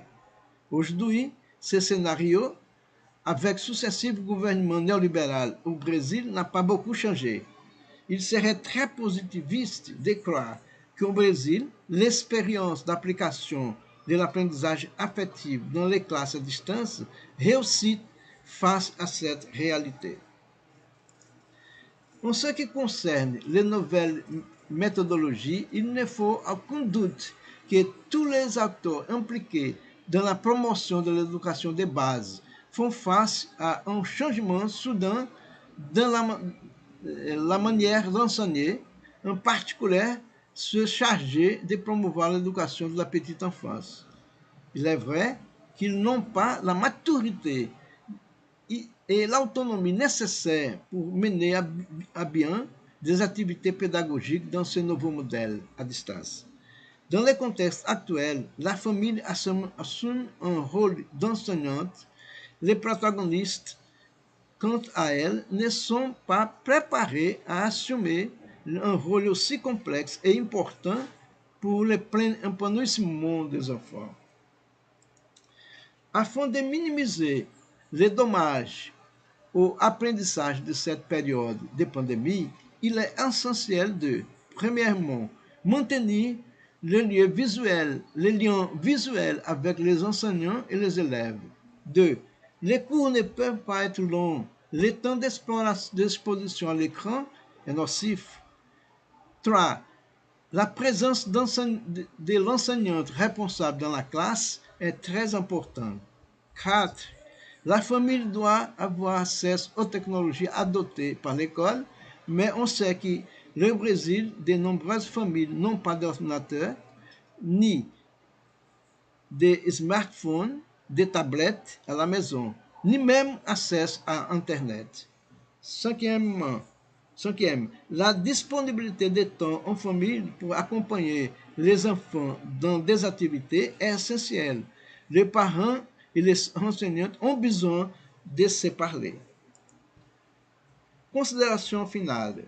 Enfin, il est conclu que les cours à distance, bien qu'importants pour éviter l'interruption totale des activités scolaires dans l'éducation de la petite enfance, ne favorisent guère l'apprentissage affectif de manière satisfaisante, car l'enseignante est incapable d'accorder une attention individuelle pour encourager et de faire adhérer la confiance des enfants. Ensuite, la bibliographie. Merci de votre attention. Professeur Rodolfo Araújo de Moraes Filho.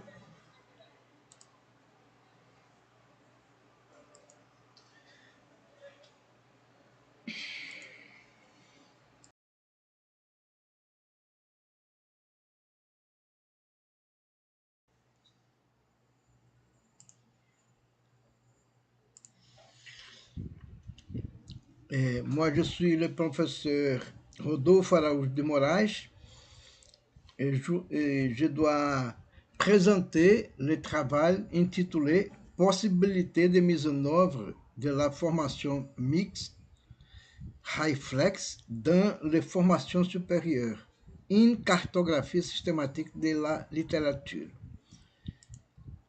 Contextualisation.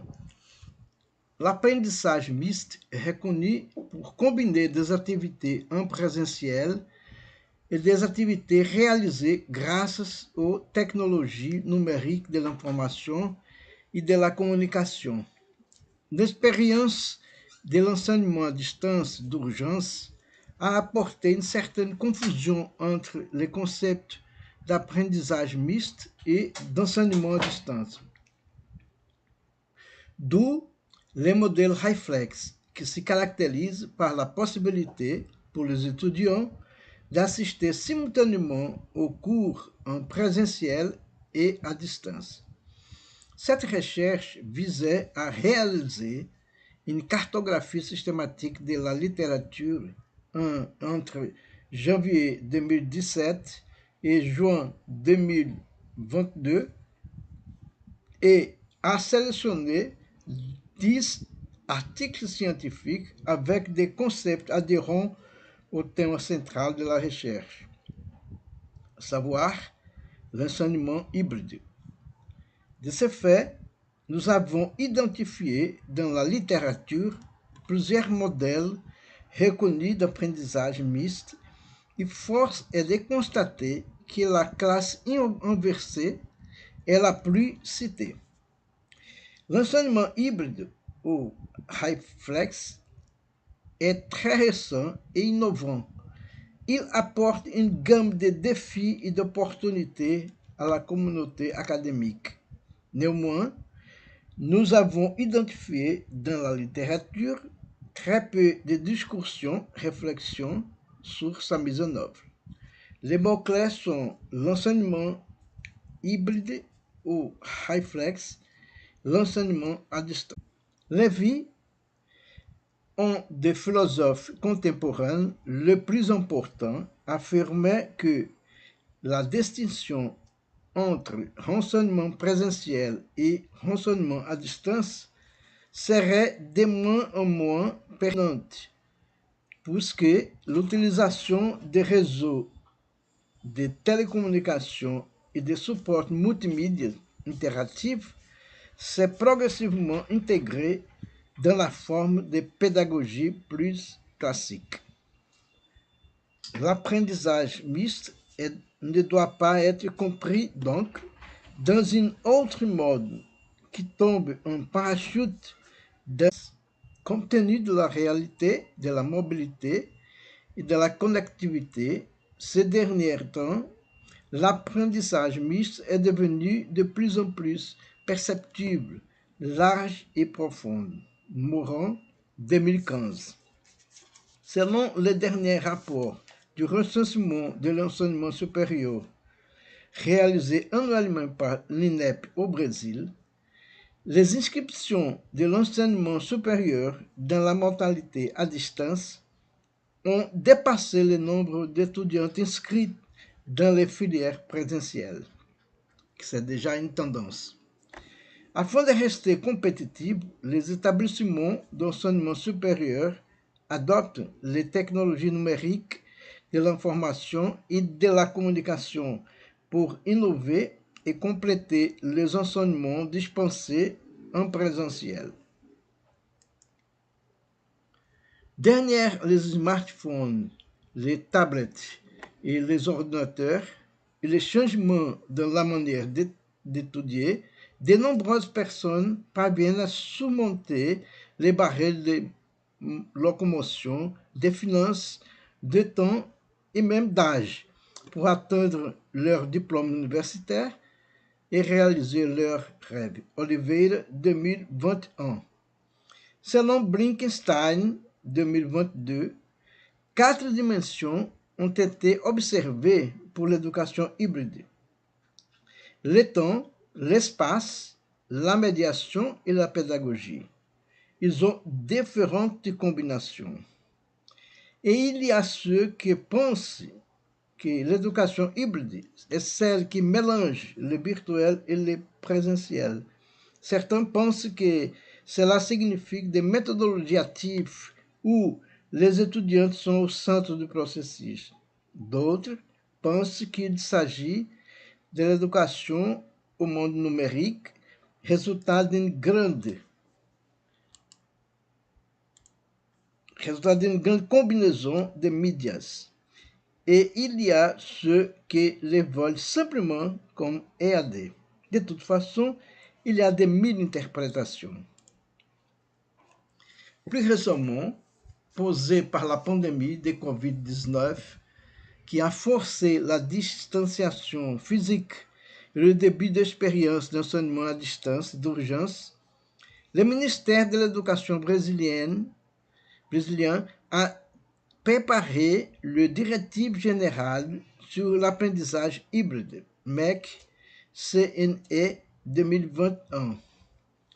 En ce moment, il mentionne le format d'enseignement high flex, qui vient de la combinaison des mots hybride, high, et flexible, flex, et permettent à l'étudiant de choisir d'assister au même cours à distance ou en personne présentielle, quelle que soit la limitation des heures d'enseignement à distance, 20 heures ou 40%.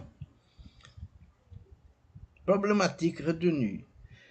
Afin d'approfondir les propositions méthodologiques de l'apprentissage mixte dans les filières de l'enseignement supérieur, ce travail vise à réaliser une cartographie systématique de la littérature, à investiguer les limites et les possibilités de la mise en place d'une formation hybride dans le portefeuille de formation de l'enseignement supérieur, soit reconnaître l'état de l'art. Le processus de cartographie systématique. Faire le point sur l'état de l'art, ce processus est une activité obligatoire dans la réalisation de toute recherche scientifique de qualité. qu'il s'agit de concevoir un nouveau projet de recherche, de rédiger une monographie ou même une thèse. Les chercheurs doivent effectuer une étude de la littérature existante sur un sujet de recherche donné. Demerval, 2020. Toujours selon l'auteur, dans la cartographie systématique, il faut suivre les protocoles suivants. 1. Formuler les questions de recherche. 2. Effectuer la recherche dans les bases de données numériques. 3. Filtrer les articles en fonction des critères d'exclusion et d'inclusion. 4. Évaluer la qualité des articles inclus. 5. Extraire les données d'articles pour répondre à des questions de recherche. Et 6. Synthétiser les données et analyser les résultats. Ça, est sur la méthodologie pour faire une bonne cartographie systématique. Questions de recherche. 3 questions de recherche ont été formulées pour démarrer le processus. Elles sont: Tableau 1. Question de recherche 1. Quelles sont les possibilités de mise en œuvre du blended learning invoqué dans la littérature? Question 2. La proposition méthodologique d'enseignement hybride HyFlex est-elle citée dans la littérature? Troisième question. L'apprentissage mixte peut-il être considéré comme une nouvelle modalité d'enseignement? Ensuite, on doit y avoir accès à des bibliothèques numériques pour sélectionner des périodiques scientifiques, des thèses, entre autres, pour cerner la question. Bibliothèque numérique. Une des plus grandes collections scientifiques virtuelles au Brésil, c'est la bibliothèque numérique de périodiques de CAPS. Les porteurs disposent d'une collection de 853 revues scientifiques. Les tests ont été effectués avec des mots-clés: renseignement hybride, éducation mixte, apprentissage mixte, comme indiqué dans le tableau ci-dessus. Tableau 2, résultats obtenus à partir du CAPS. On peut voir ici le mot renseignement hybride et renseignement supérieur, 46 résultats, blended learning et renseignement supérieur, 40 résultats, aprendizagem mixte e renseignement supérieur, 11, aprendizagem hybride et renseignement supérieur, 2, e semi-présentiel et renseignement supérieur, 26. Ça sont dans le portal de la CAPS. Des recherches ont également été menées sur le Google scolaire, une base de données virtuelle sophistiquée de recherche libre. Tableau 3. Résultats obtenus à partir do Google Scholar. Première phase. Chaîne de recherche et résultats. Les mots éducation hybride et renseignement supérieur et pandémie, 719. Renseignement hybride et renseignement supérieur et modèle flex, 111. Renseignement mixte HyFlex, 14. Au vu de ces résultats, toutes les œuvres qui étaient liées au thème central du processus de recherche ont été présélectionnées. 46 articles et revues dans la base de la CAPS et 131 do Google académique, dans un total de 177 articles. Après la deuxième phase, 36 articles scientifiques ont été sélectionnés pour l'analyse finale. Après avoir lu le titre et les mots-clés, on a réduit pour 10 études. Et ces 10 études ont été sélectionnées. Et cette tabelle-là, ces cadres-là, montrent plus ou moins le titre de la revue. Par exemple, de l'apprentissage à distance d'urgence à HyFlex. Les auteurs et la revue et les concepts de la revue dans le Brésil. A2, c'est un concept très bien. L'année, c'est 2022. Les 6, par exemple, l'apprentissage mixte comme méthodologie dans l'éducation actuelle. Les acteurs, la revue, Brazilian Journal de Développement, concept B2, etc., jusqu'à Blend Learning, une proposition de Blend Learning. Cynthia Morales, Camilo, EAD et Magasin Technologie Numérique dans l'éducation. Et voilà, ce sont les 10 articles qu'on a analysés pour arriver à des résultats qu'on va commenter maintenant. Analyse des résultats par question de recherche.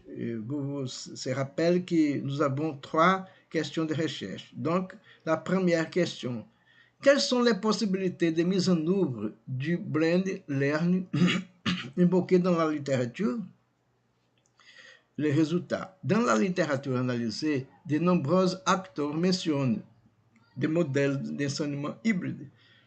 Ce sont, premièrement, des modèles de rotation, rotation par station, classe inversée, rotation individuelle. 2. Modèles flexibles. 3. Modèle à la carte. Et 4. Modèle du virtuel enrichi. On met là les auteurs. Deuxième question de recherche. La proposition méthodologique d'enseignement hybride ou high-flex est-elle mentionnée?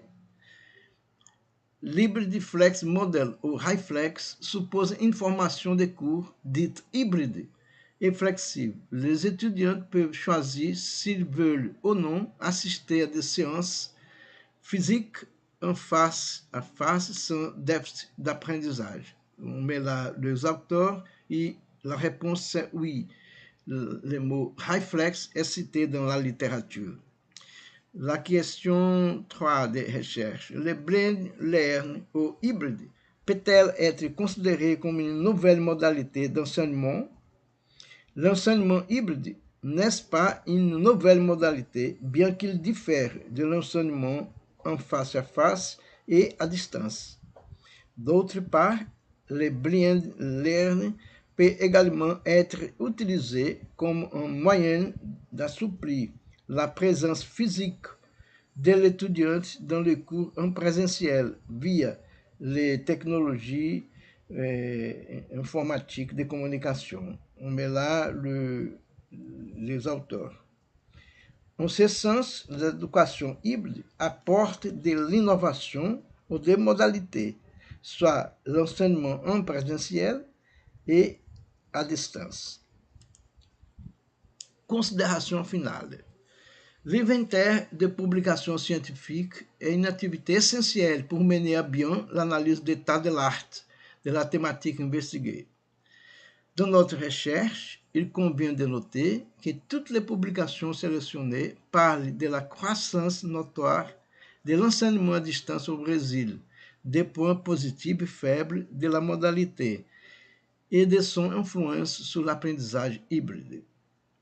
Le mouvement de recherche systématique dans la littérature était important pour identifier que, premièrement, il n'y a pas d'unanimité dans la littérature sur ce qui est l'apprentissage hybride et qu'il combine les meilleurs de la modalité d'apprentissage en présentiel et à distance. 2. Il existe au moins 7 propositions d'apprentissage mixte et la méthodologie la plus discutée dans la littérature est la classe inversée.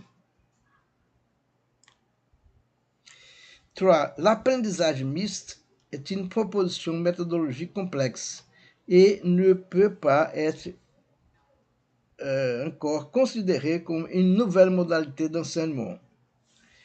4. Les modèles d'enseignement high-flex proposent que dans le CNE a été trouvé dans la littérature scientifique et les discussions sur les enjeux et les opportunités de ces modèles devraient être intensifiées dans la littérature. Donc, ils disent qu'à partir de là, on va écouter beaucoup parler des modèles d'enseignement high-flex. On met la bibliographie. Et merci de votre attention. Mon nom, c'est professeur Rodolphe Araújo de Morachville.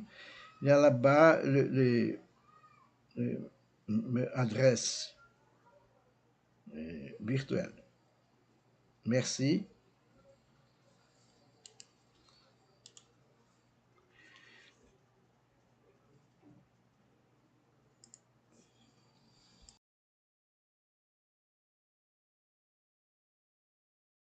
Hello to everyone. I will present you the paper entitled Enhancing Virtual Experiences Through the Stimulation of the Brain, Emerging Case Studies in the Field of Higher Art Education.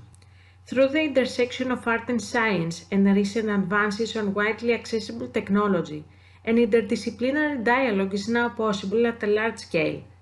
Digital art creations present a form of hybridization incorporating mechanisms from other areas, for example science and technology. A creative context for experimentation and research has been formed, while contemporary digital arts are now able to incorporate in the ontology of creation the latest tracking tools and biomeasurement mechanisms in order to provide both the participant and the creator with new experiences of creation and interaction.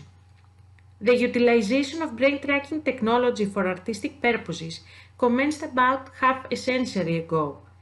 Technological advances in processing power, tracking and sensory equipment allow an immediate access to a person's biofeedback data, while greater compatibility, validity and a wide range of tools are available. This access to a person's responses may prove intriguing as a possible new means of expression and creation available to the artistic community, while it allows the participants to explore and partake to an experience in an intuitive manner. EEG technology, besides being used as an artistic creation tool, also offers the possibility of interactivity between the participant and the work, for example as a neurofeedback loop or controller, even allowing for data recordings of the experience, for example measuring reaction to the experience. The intertwined interaction may offer a new means of expression in which the participant becomes a creator by influencing his or her own dynamic brain responses as a living work. This type of interaction can take place either real-time or the data can also be recorded and used later on.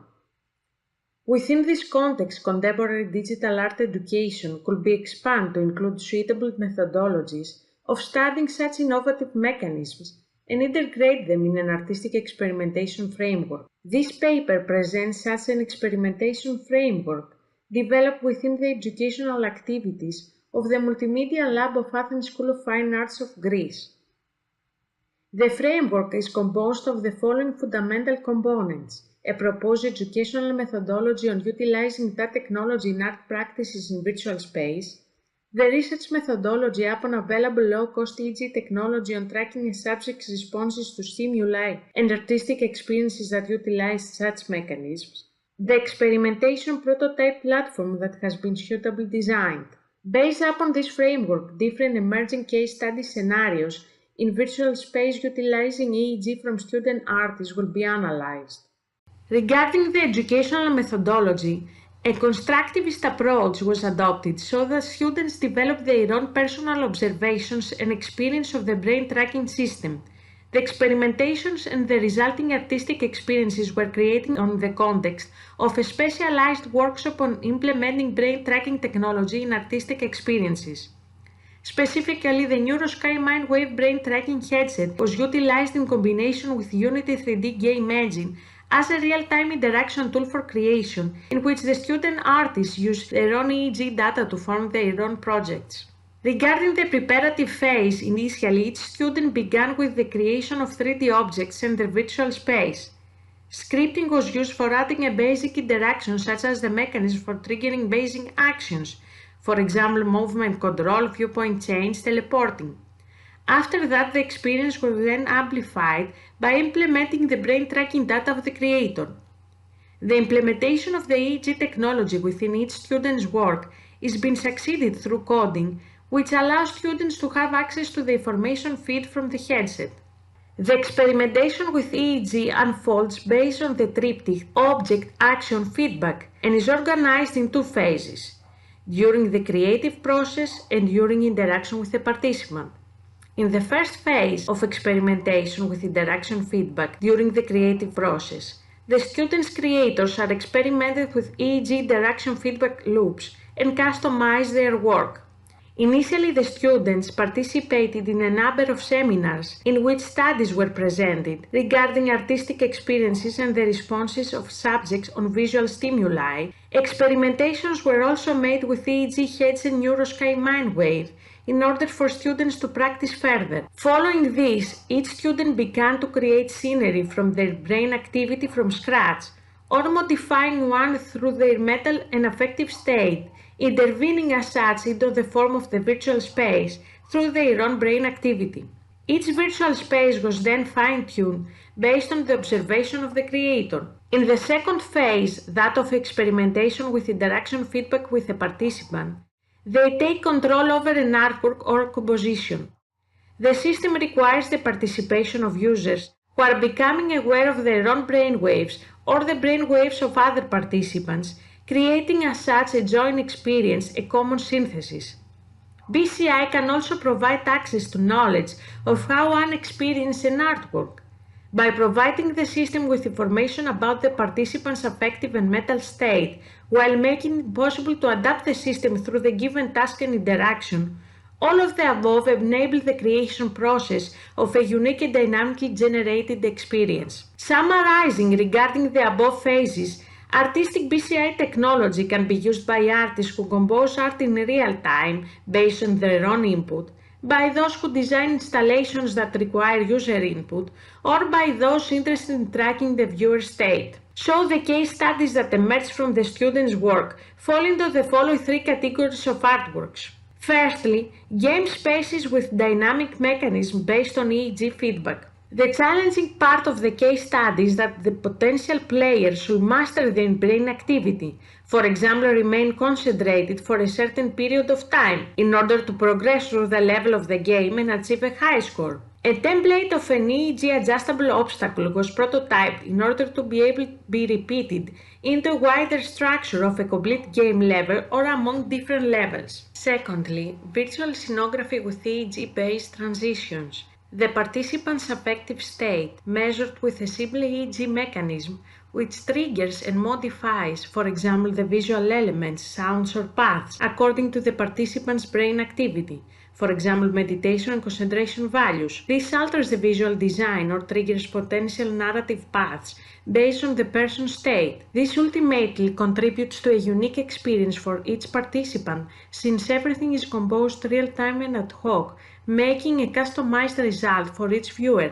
A template of an EEG adjustable graph-based narration structure was prototyped. Thirdly, visual abstract spaces with EEG technology implementation based on feedback loops on the view of an artwork. This case study concerns the experimentation with visual works in which the EEG responses of the viewer create interesting feedback loops and thus lead to emerging aesthetic experiences. In this, the input from the EEG can be incorporated into an on-site installation. The content can be based upon abstract forms which are created dynamically or influenced by the EEG signals or the EEG data that affects the visual perception of the work, for example, giving also a spatial dimension or changing the perspective. Up until now, the case studies that were created concern the experimentation of the student artists with their own brain activity and its implementation in their own work.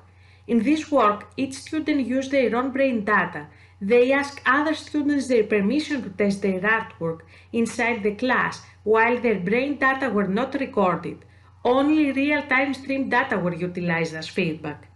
In a next step, with visitors' participation or recording of the brain activity for further analysis and assessment, any participant, in order to take part in, will be initially required to fill out a written consent form, through which they will be provided with descriptions such as the aim of the project, the purpose of the recording, and details of the procedure.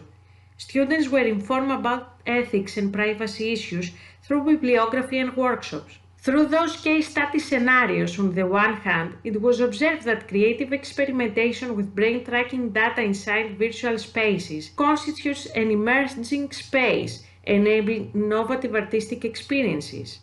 On the other hand, further elaboration is required in order to address certain difficulties that arise, such as the time-consuming calibration for each participant, the difficulty on electrodes placement, the signal noise from various sources, the uncomfortableness of drying sensors of some devices, the limited access to raw data on certain devices, the design customization in order to implement the EEG headset alongside VR headsets, the further cost and effort on utilizing wet sensors, the necessity adaptation when participants are in motion, difficulties with the signal analysis techniques and the implementation of the device to third-party software, as well as the integration of such devices to the work itself in order to not hinder the whole experience. Regarding the research methodology, a detailed literature review was conducted in order to trace the available brain tracking technology for capturing and evaluating user response in the scope of visual arts and the artworks that are utilizing that equipment as means of creation and interaction. A niche market emerged with lower cost electroencephalography devices and software solutions that translate brain activity to communication commands through brain-computer interaction. More affordable portable EEG devices have been developed by companies such as Avatar EEG Solutions, NeuroSky, OCZ Technology and the Emotive System. Also, a newly rising interest emerges by the artist community to this new means of expression, as it also provides a non-invasive method. Various artworks were researched by the students and used as an inspiration, such as Music for Solo Performance by Alvin Lucier in 1965, the Mariko Morris Wave UFO 2003, etc. Based upon the aforementioned research regarding the platform that was created, the selected EEG headset was a NeuroSky Mindwave due to the access to the raw data and the fact that it can be combined with a VR headset. The platform that was created included the code that allows the real-time streaming of the data to be transmitted between the NeuroSky Mindwave headset and the Unity 3D game engine. All of the 3D virtual reality environments were created inside of Unity 3D. The students' works can be presented either with an Oculus Rift head-mounted display or by using a computer monitor. The input data that the spectator receives as feedback in order to interact with the virtual experience, for example visual signs, text input, sounds, etc., while his or her brain activity after analysis and parameterization is fed back into the system in a dynamical feeding loop. In the coming decades, there will be a steady increase in the use of EEG within various applications. Researchers have made progress in the study of brain pathology, function and behavior thanks to the comprehensive EEG graph results. BCIs can be utilized for health, various fields of education, monitor engagement, etc. Especially in the field of art education, there is still a large field of investigation where the collaboration of artists, educators, and scientists is essential. As with other fields in the case of art education, an issue that must be addressed is that privacy and data protection issues should be taken into consideration as those concern sensitive biological data. Besides creative potentials, every technology that is related to brain activity should be drawn up under an ethical manner and be treated appropriately. Extended reality tools alongside brain tracking mechanisms are challenging and promising fields for creating new modes of interacting and recording stimuli response. With the development of the technology, reduction in cost and increase in comfort of use, easier implementation and signal analysis techniques, brain tracking tools will be available to a greater public and to a wider range of fields. Thank you for your attention.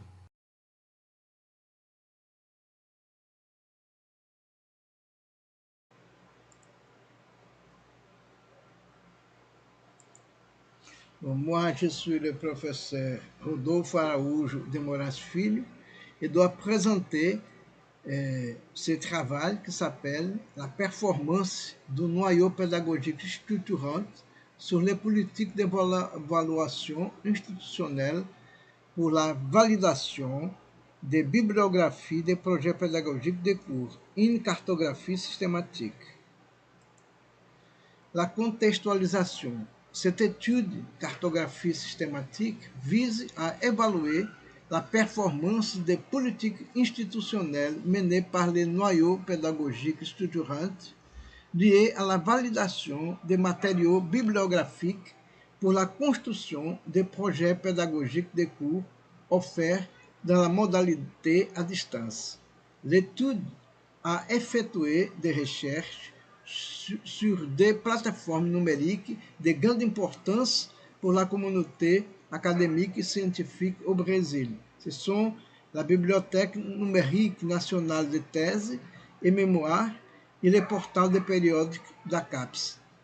Après avoir défini et appliqué les stratégies de recherche, 86 documents ont été initialement récupérés, puis après 75 documents. Et à la fin, 26 titres ont été sélectionnés pour leur pertinence directe par rapport aux questions des recherches discutées ici. Les mots clairs: évaluation des formations de premier cycle, renseignement à distance, noyau pédagogique structurante, projet pédagogique du cours, bibliographie des cours.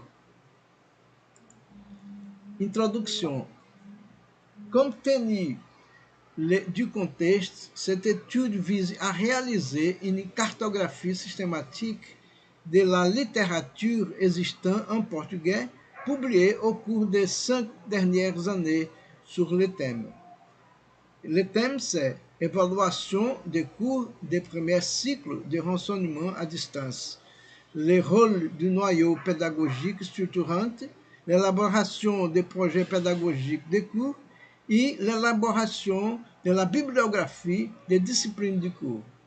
Cette cartographie vise donc à identifier ce qui a été produit et est disponible sur ces sujets sur 2 plateformes sélectionnées, soit la bibliothèque numérique brésilienne de thèses et mémoires et le portal da CAPES Journal. Cette cartographie permettra également de repérer d'éventuelles lacunes sur les sujets en question. Question de recherche.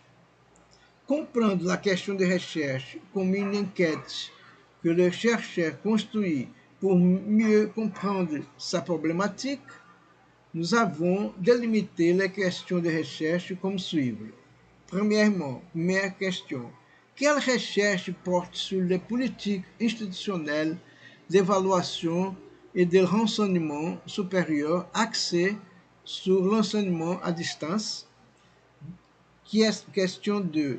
Comment les établissements d'enseignement supérieur ont-ils réagi aux instruments d'évaluation des cours de premier cycle du ministère de l'Éducation MEC pendant la pandémie? Question 3. Quels travaux discutent le rôle des noyaux pédagogiques structurants sur les politiques d'évaluation des cours de premier cycle pendant les 5 dernières années? Et finalement, la question 4. Comment les nucléos, les noyaux pédagogiques valident-elles les cartes bibliographies de base et complémentaires des projets pédagogiques de cours? Ce sont des questions posées. Sélection des sources d'information. Pour construire cette cartographie, de grandes bases de données ont été utilisées. Première, j'ai déjà dit, le portal de période CAPES, une bibliothèque virtuelle gérée par les MEC avec plus de 45 000 titres de publications périodiques. Deuxièmement, bibliothèque numérique de thèses et mémoires, base de données gérée par l'Institut brésilien des sciences et technologies de l'information. Restriction, soit les filtres de recherche des descripteurs ont été tirés au titre et du résumé de l'article ou de thèse. Filtre de recherche. Une fois les descripteurs identifiés, des stratégies de recherche ont été mises en place à l'aide de filtres listés ci-dessus. Filtre effectué. Opérateur booléen. Les opérateurs I, O, U pour le portal de revue et pour la bibliothèque numérique de thèse, la même chose.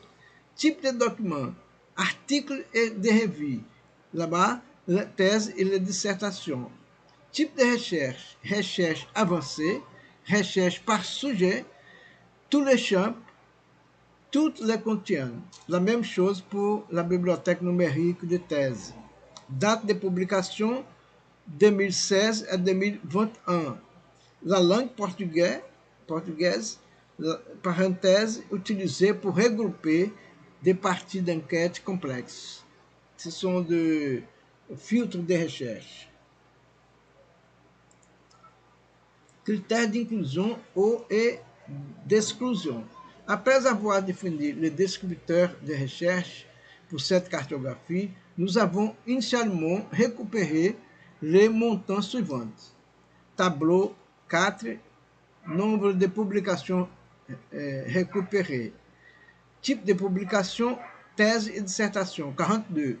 Article de journal scientifique, 45. Total, 87.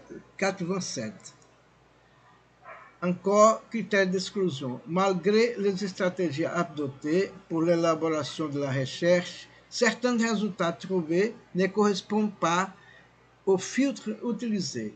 Il est donc nécessaire de revoir les résultats initialement trouvés. De cet examen, nous arrivons aux chiffres suivants. La quantité de publications récupérées sur les thèses et dissertations, 41. Articles et journaux scientifiques, 34. Total, 75. La deuxième sélection consistait à sélectionner les publications ayant un lien direct avec la question de recherche et le sujet de recherche. Cette sélection a constitué à lire les mots-clés et à résumer les publications sélectionnées lors du premier triage. Ci-dessus, le nombre de publications retenues définitivement. Quantité de publications récupérées après la deuxième triage. Thèse et dissertation, 18. Articles de journaux, 8. Total, 26. Résultats. Sur les résultats des tableaux ci-dessus, nous voudrions d'abord souligner trois aspects importants. Le nombre réduit de documents récupérés, les lacunes dans certaines chaînes de recherche et le nombre réduit de périodiques. Ces aspects nous font réfléchir à la possibilité d'étendre cette recherche à d'autres plateformes, augmentant ainsi les champs de publication possibles. En ce qui concerne le nombre réduit de documents récupérés et l'absence de ceux-ci dans certaines chaînes de recherche, d'une certaine manière, nous étions déjà attendus compte tenu de la transversalité de cette recherche en ce qui concerne la performance du noyau pédagogique structurante. Ces lacunes nécessiteront certainement d'autres réflexions et discussions. Compte tenu de ce scénario, nous soulignons la nécessité de poursuivre les travaux sur les thèmes de recherche, visant à élargir la discussion sur l'évaluation institutionnelle dans les établissements d'enseignement supérieur et sur la performance des noyaux pédagogiques structurantes. Encore, la considération finale. L'objectif de cette étude était d'analyser la production académique et scientifique des les 5 dernières années sur l'évaluation institutionnelle et un renseignement à distance concernant les rôles des noyaux pédagogiques structurantes dans la validation des bibliographies adoptées dans le PPC de premier cycle. Eh bien, au départ, 87 publications ont été recensées, soit 42 thèses et mémoires et 45 articles de périodiques. À l'issue de ces deux projections réalisées, ce nombre initial a été ramené à 18 thèses et mémoire et 8 articles de périodiques, donc 26 publications. Le nombre réduit des documents récupérés initialement a été de quelque sorte entrevu par les recherches initiales. Parmi les différentes analyses que nous pouvons effectuer sur ces lacunes, nous soulignons certainement l'institutionnalisation récente de NPS. Ce n'est qu'après la publication de cette résolution que les établissements d'enseignement supérieur ont commencé à créer et à régler les NPS dans leur espace respectif. Les documents finaux récupérés sont d'une grande contribution à l'approfondissement et à une meilleure compréhension des questions de recherche étudiées dans cette cartographie et élargiront certainement notre point de vue sur les sujets de recherche retenus. Nous pensons que cette cartographie servira de base à d'autres publications et par conséquent à d'autres réflexions si nécessaires à la qualité de formation du premier cycle dans les institutions d'enseignement supérieur pour renforcer l'importance de l'enseignement, de la recherche et de l'extension des universités de notre pays. Bon, je présente ici les références bibliographiques et merci de votre attention.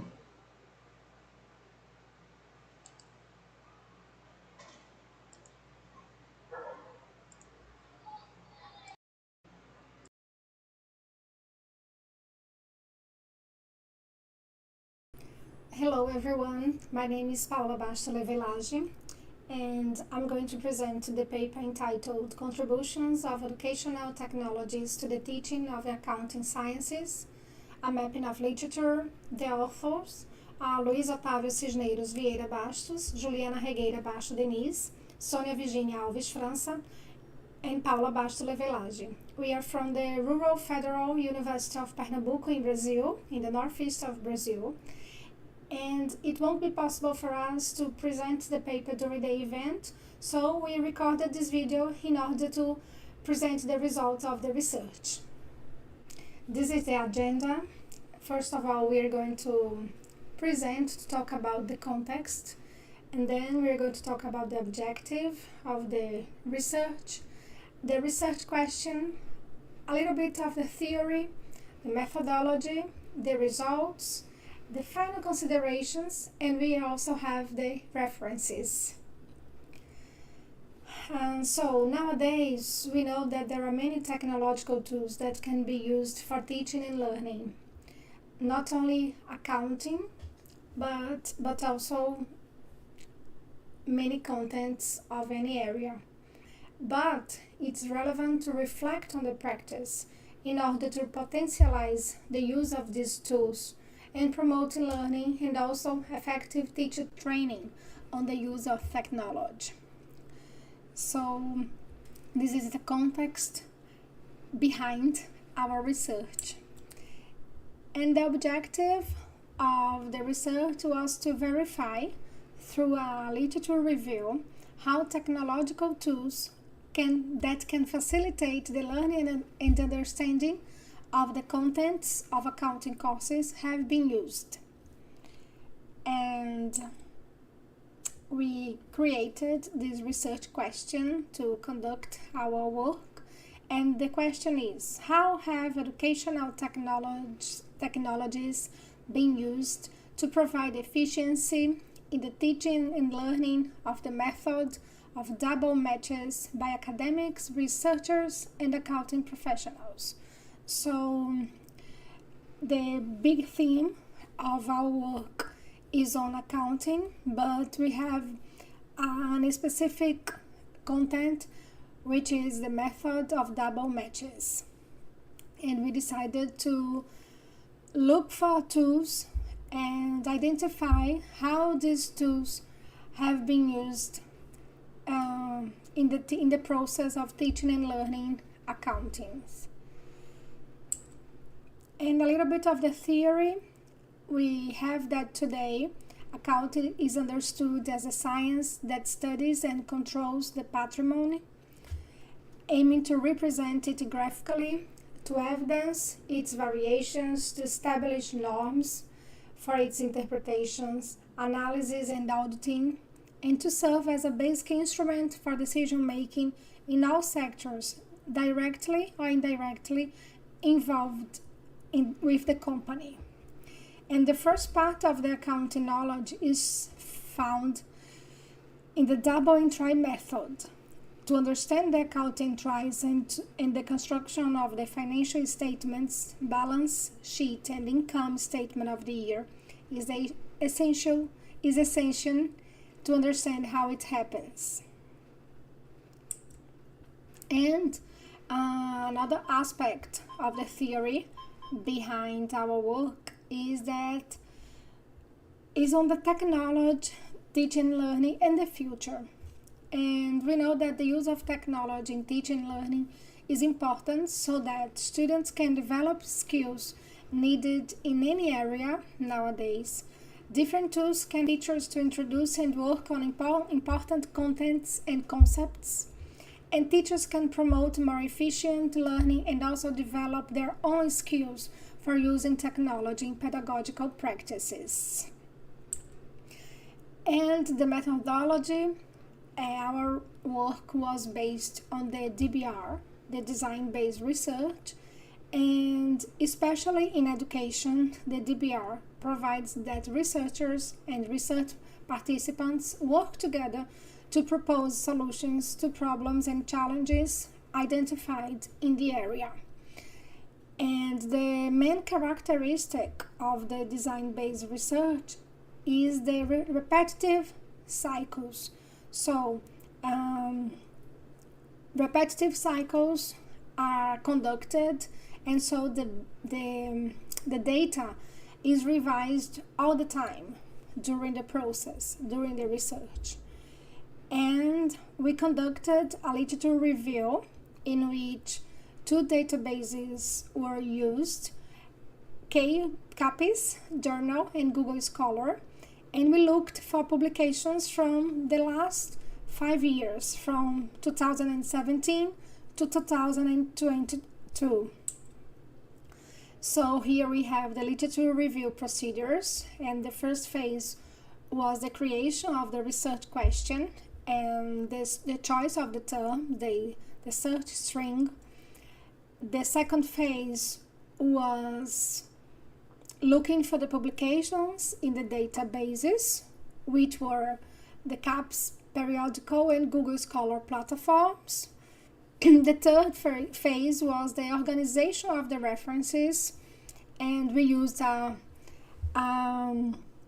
manual search for the identification of the works, and we excluded repeated works and which were outside the established parameters.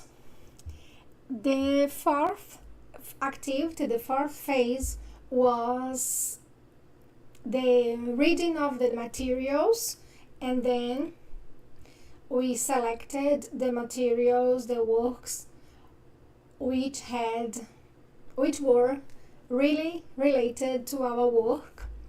And the last phase, the activity, the phase number 5, was the full reading of all the contents from the works. And so we separated the works which were not really related, connected to our research proposal, to our research objective. And here we have some of the results. So in the first database, the CAPES Journal, we found this big number of works with the term educational technologies, and then we filtered, and then we have 10 with the term method of double matches, 9 with the combination of the terms educational technology and accounting, 11 with the combination of the terms educational technology and accounting sciences. 7 with the combination of the terms educational technologies, accounting and teaching. 4 with the combination of the terms educational technologies, accounting, teaching and education. And we have a total of 3,604 documents as 30 strings result on CAPS journal platform. And we had the first filter, and we had a total of 41 documents as 30 string results on CAPS journals.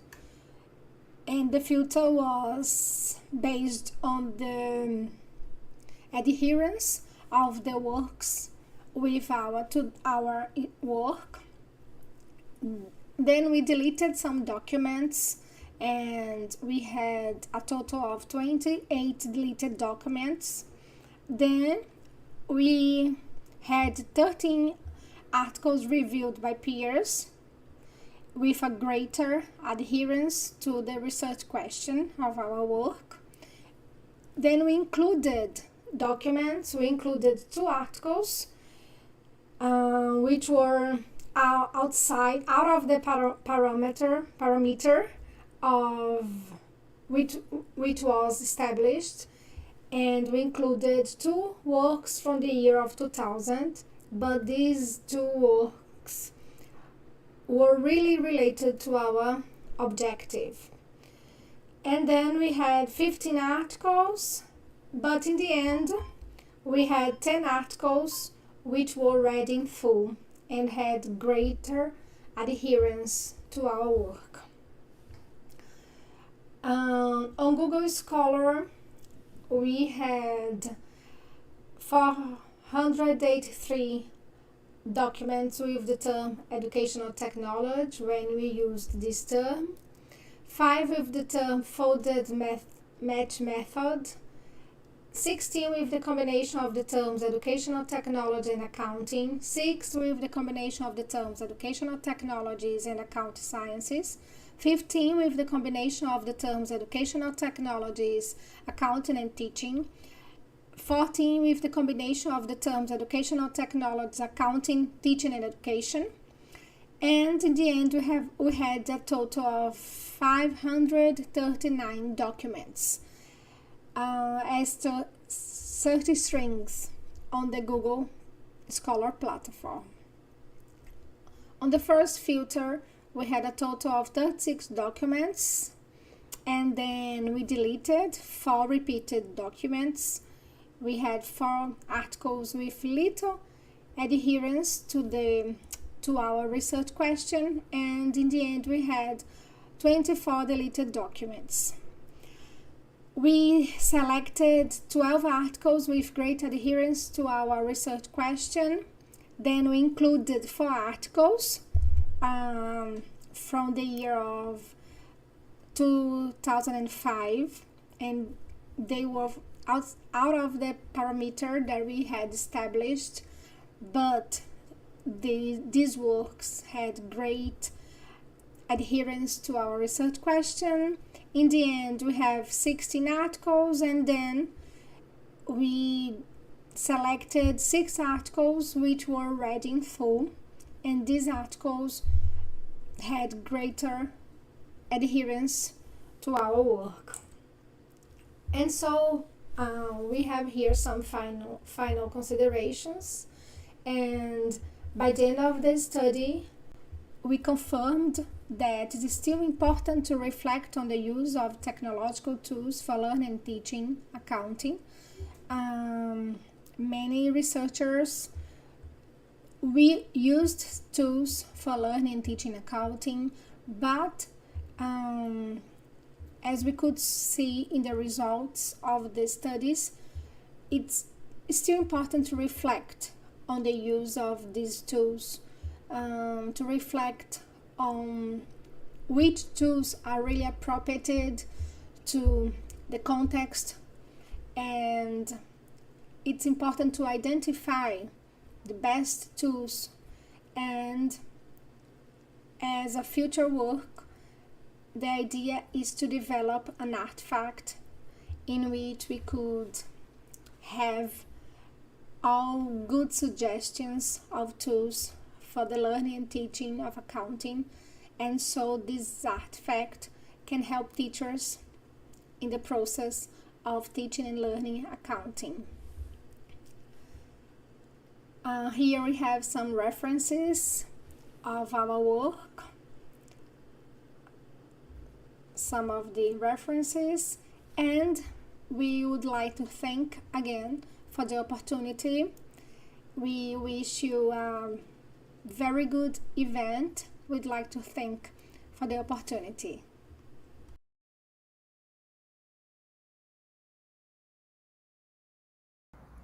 Bonjour, je m'appelle Rodrigo de Souza, je suis chercheur à Universidade Federal Rural de Pernambuco, au Brésil.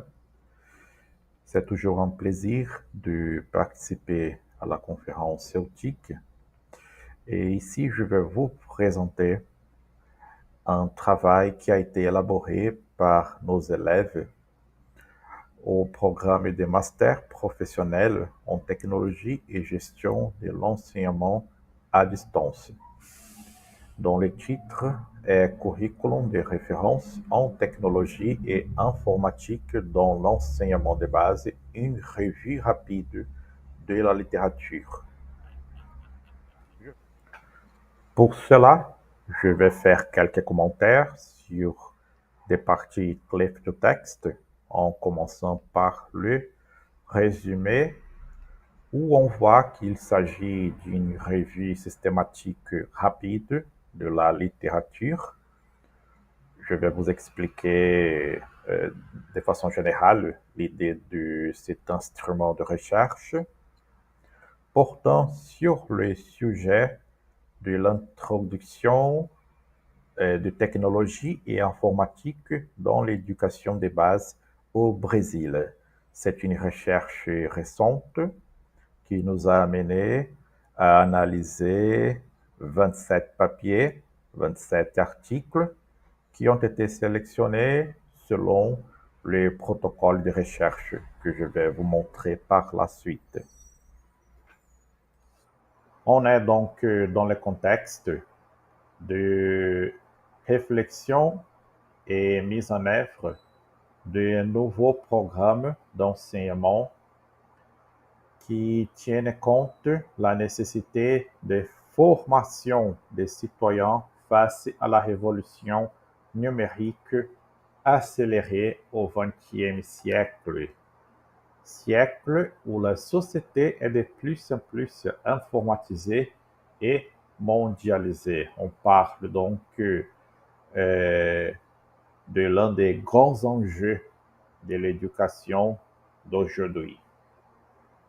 Dans ce contexte, je veux souligner en particulier le contenu de la pensée computationnelle qui peut être définie comme l'utilisation des schémas de pensée et des stratégies de résolution des problèmes issus de l'informatique dans d'autres domaines de connaissances.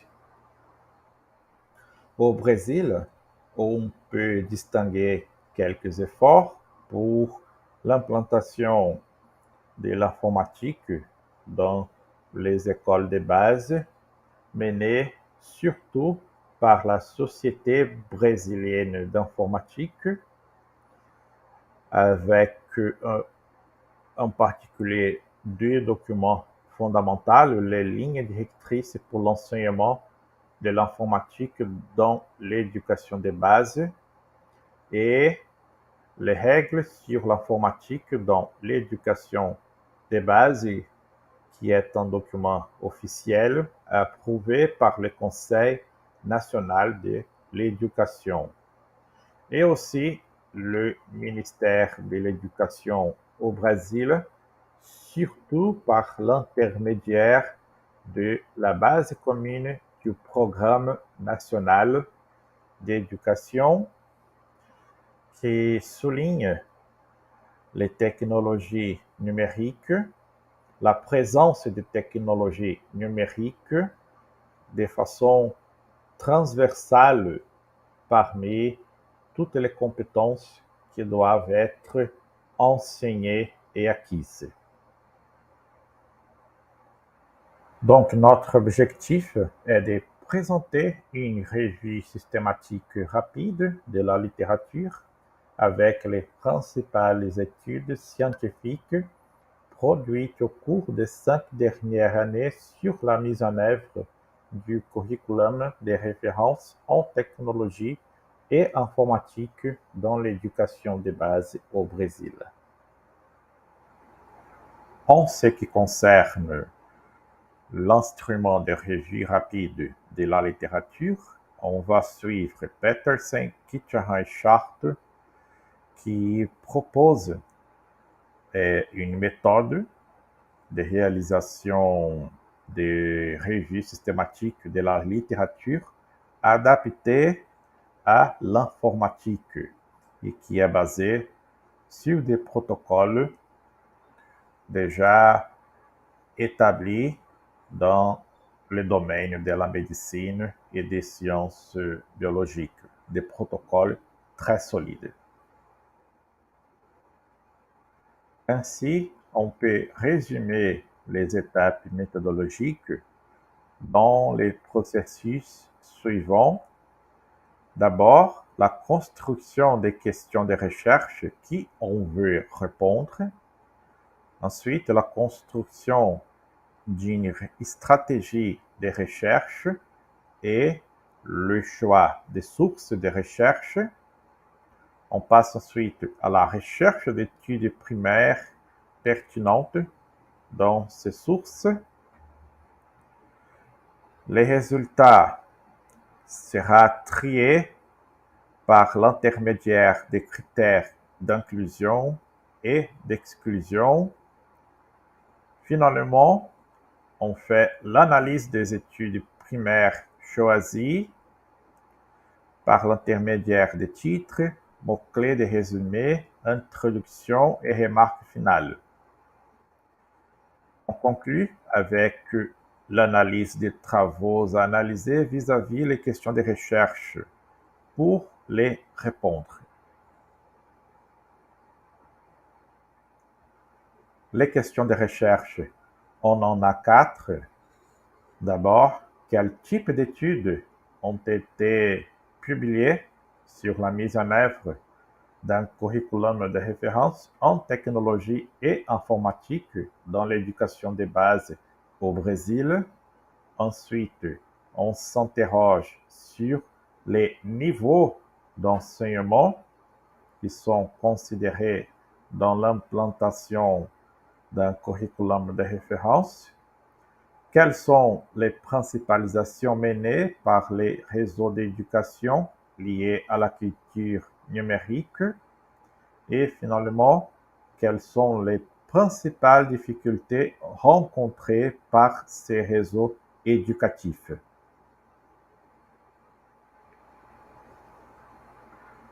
Tout d'abord, on a mené une étude pilote pour calibrer quelques paramètres de la recherche.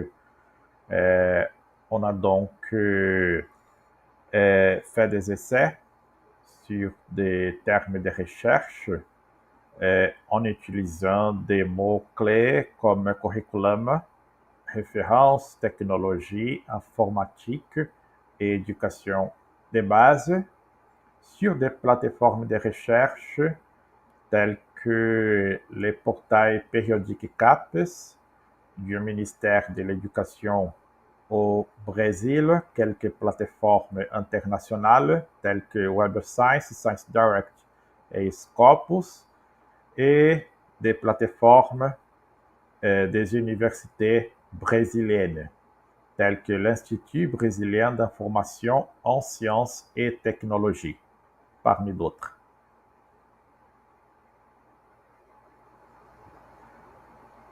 La revue définitive nous a donné 27 documents qui ont été choisis après l'application et nos critères d'inclusion et exclusion,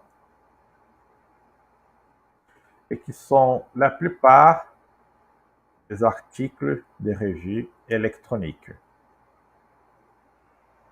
Je vous présente enfin quelques conclusions de la lecture de ces documents choisis liés aux questions de recherche. Tout d'abord, une conclusion générale, il existe peu d'initiatives dans les réseaux éducatifs de l'État visant à mettre en œuvre un curriculum de référence. On a constaté que ces actions sont plus prononcées au nord-est, sud et sud-est du Brésil, et que la mise en œuvre d'un curriculum est loin d'être établie et ses finalités sont encore méconnues des représentants et équipes de direction de l'éducation. On a constaté aussi qu'il existait déjà des mouvements visant l'introduction de l'informatique dans les écoles, même avant les efforts du ministère de l'Éducation, qui sont centrés au lycée, surtout en 8e et 9e année.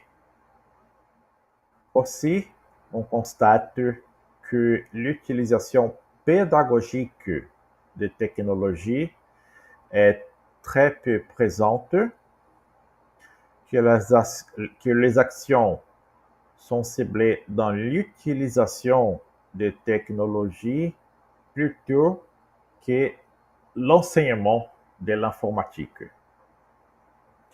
Comme conclusion générale, on peut dire que les activités qui sont discutées dans la littérature sont de nature spécifique et qu'on n'a pas encore au Brésil une politique solide, cohérente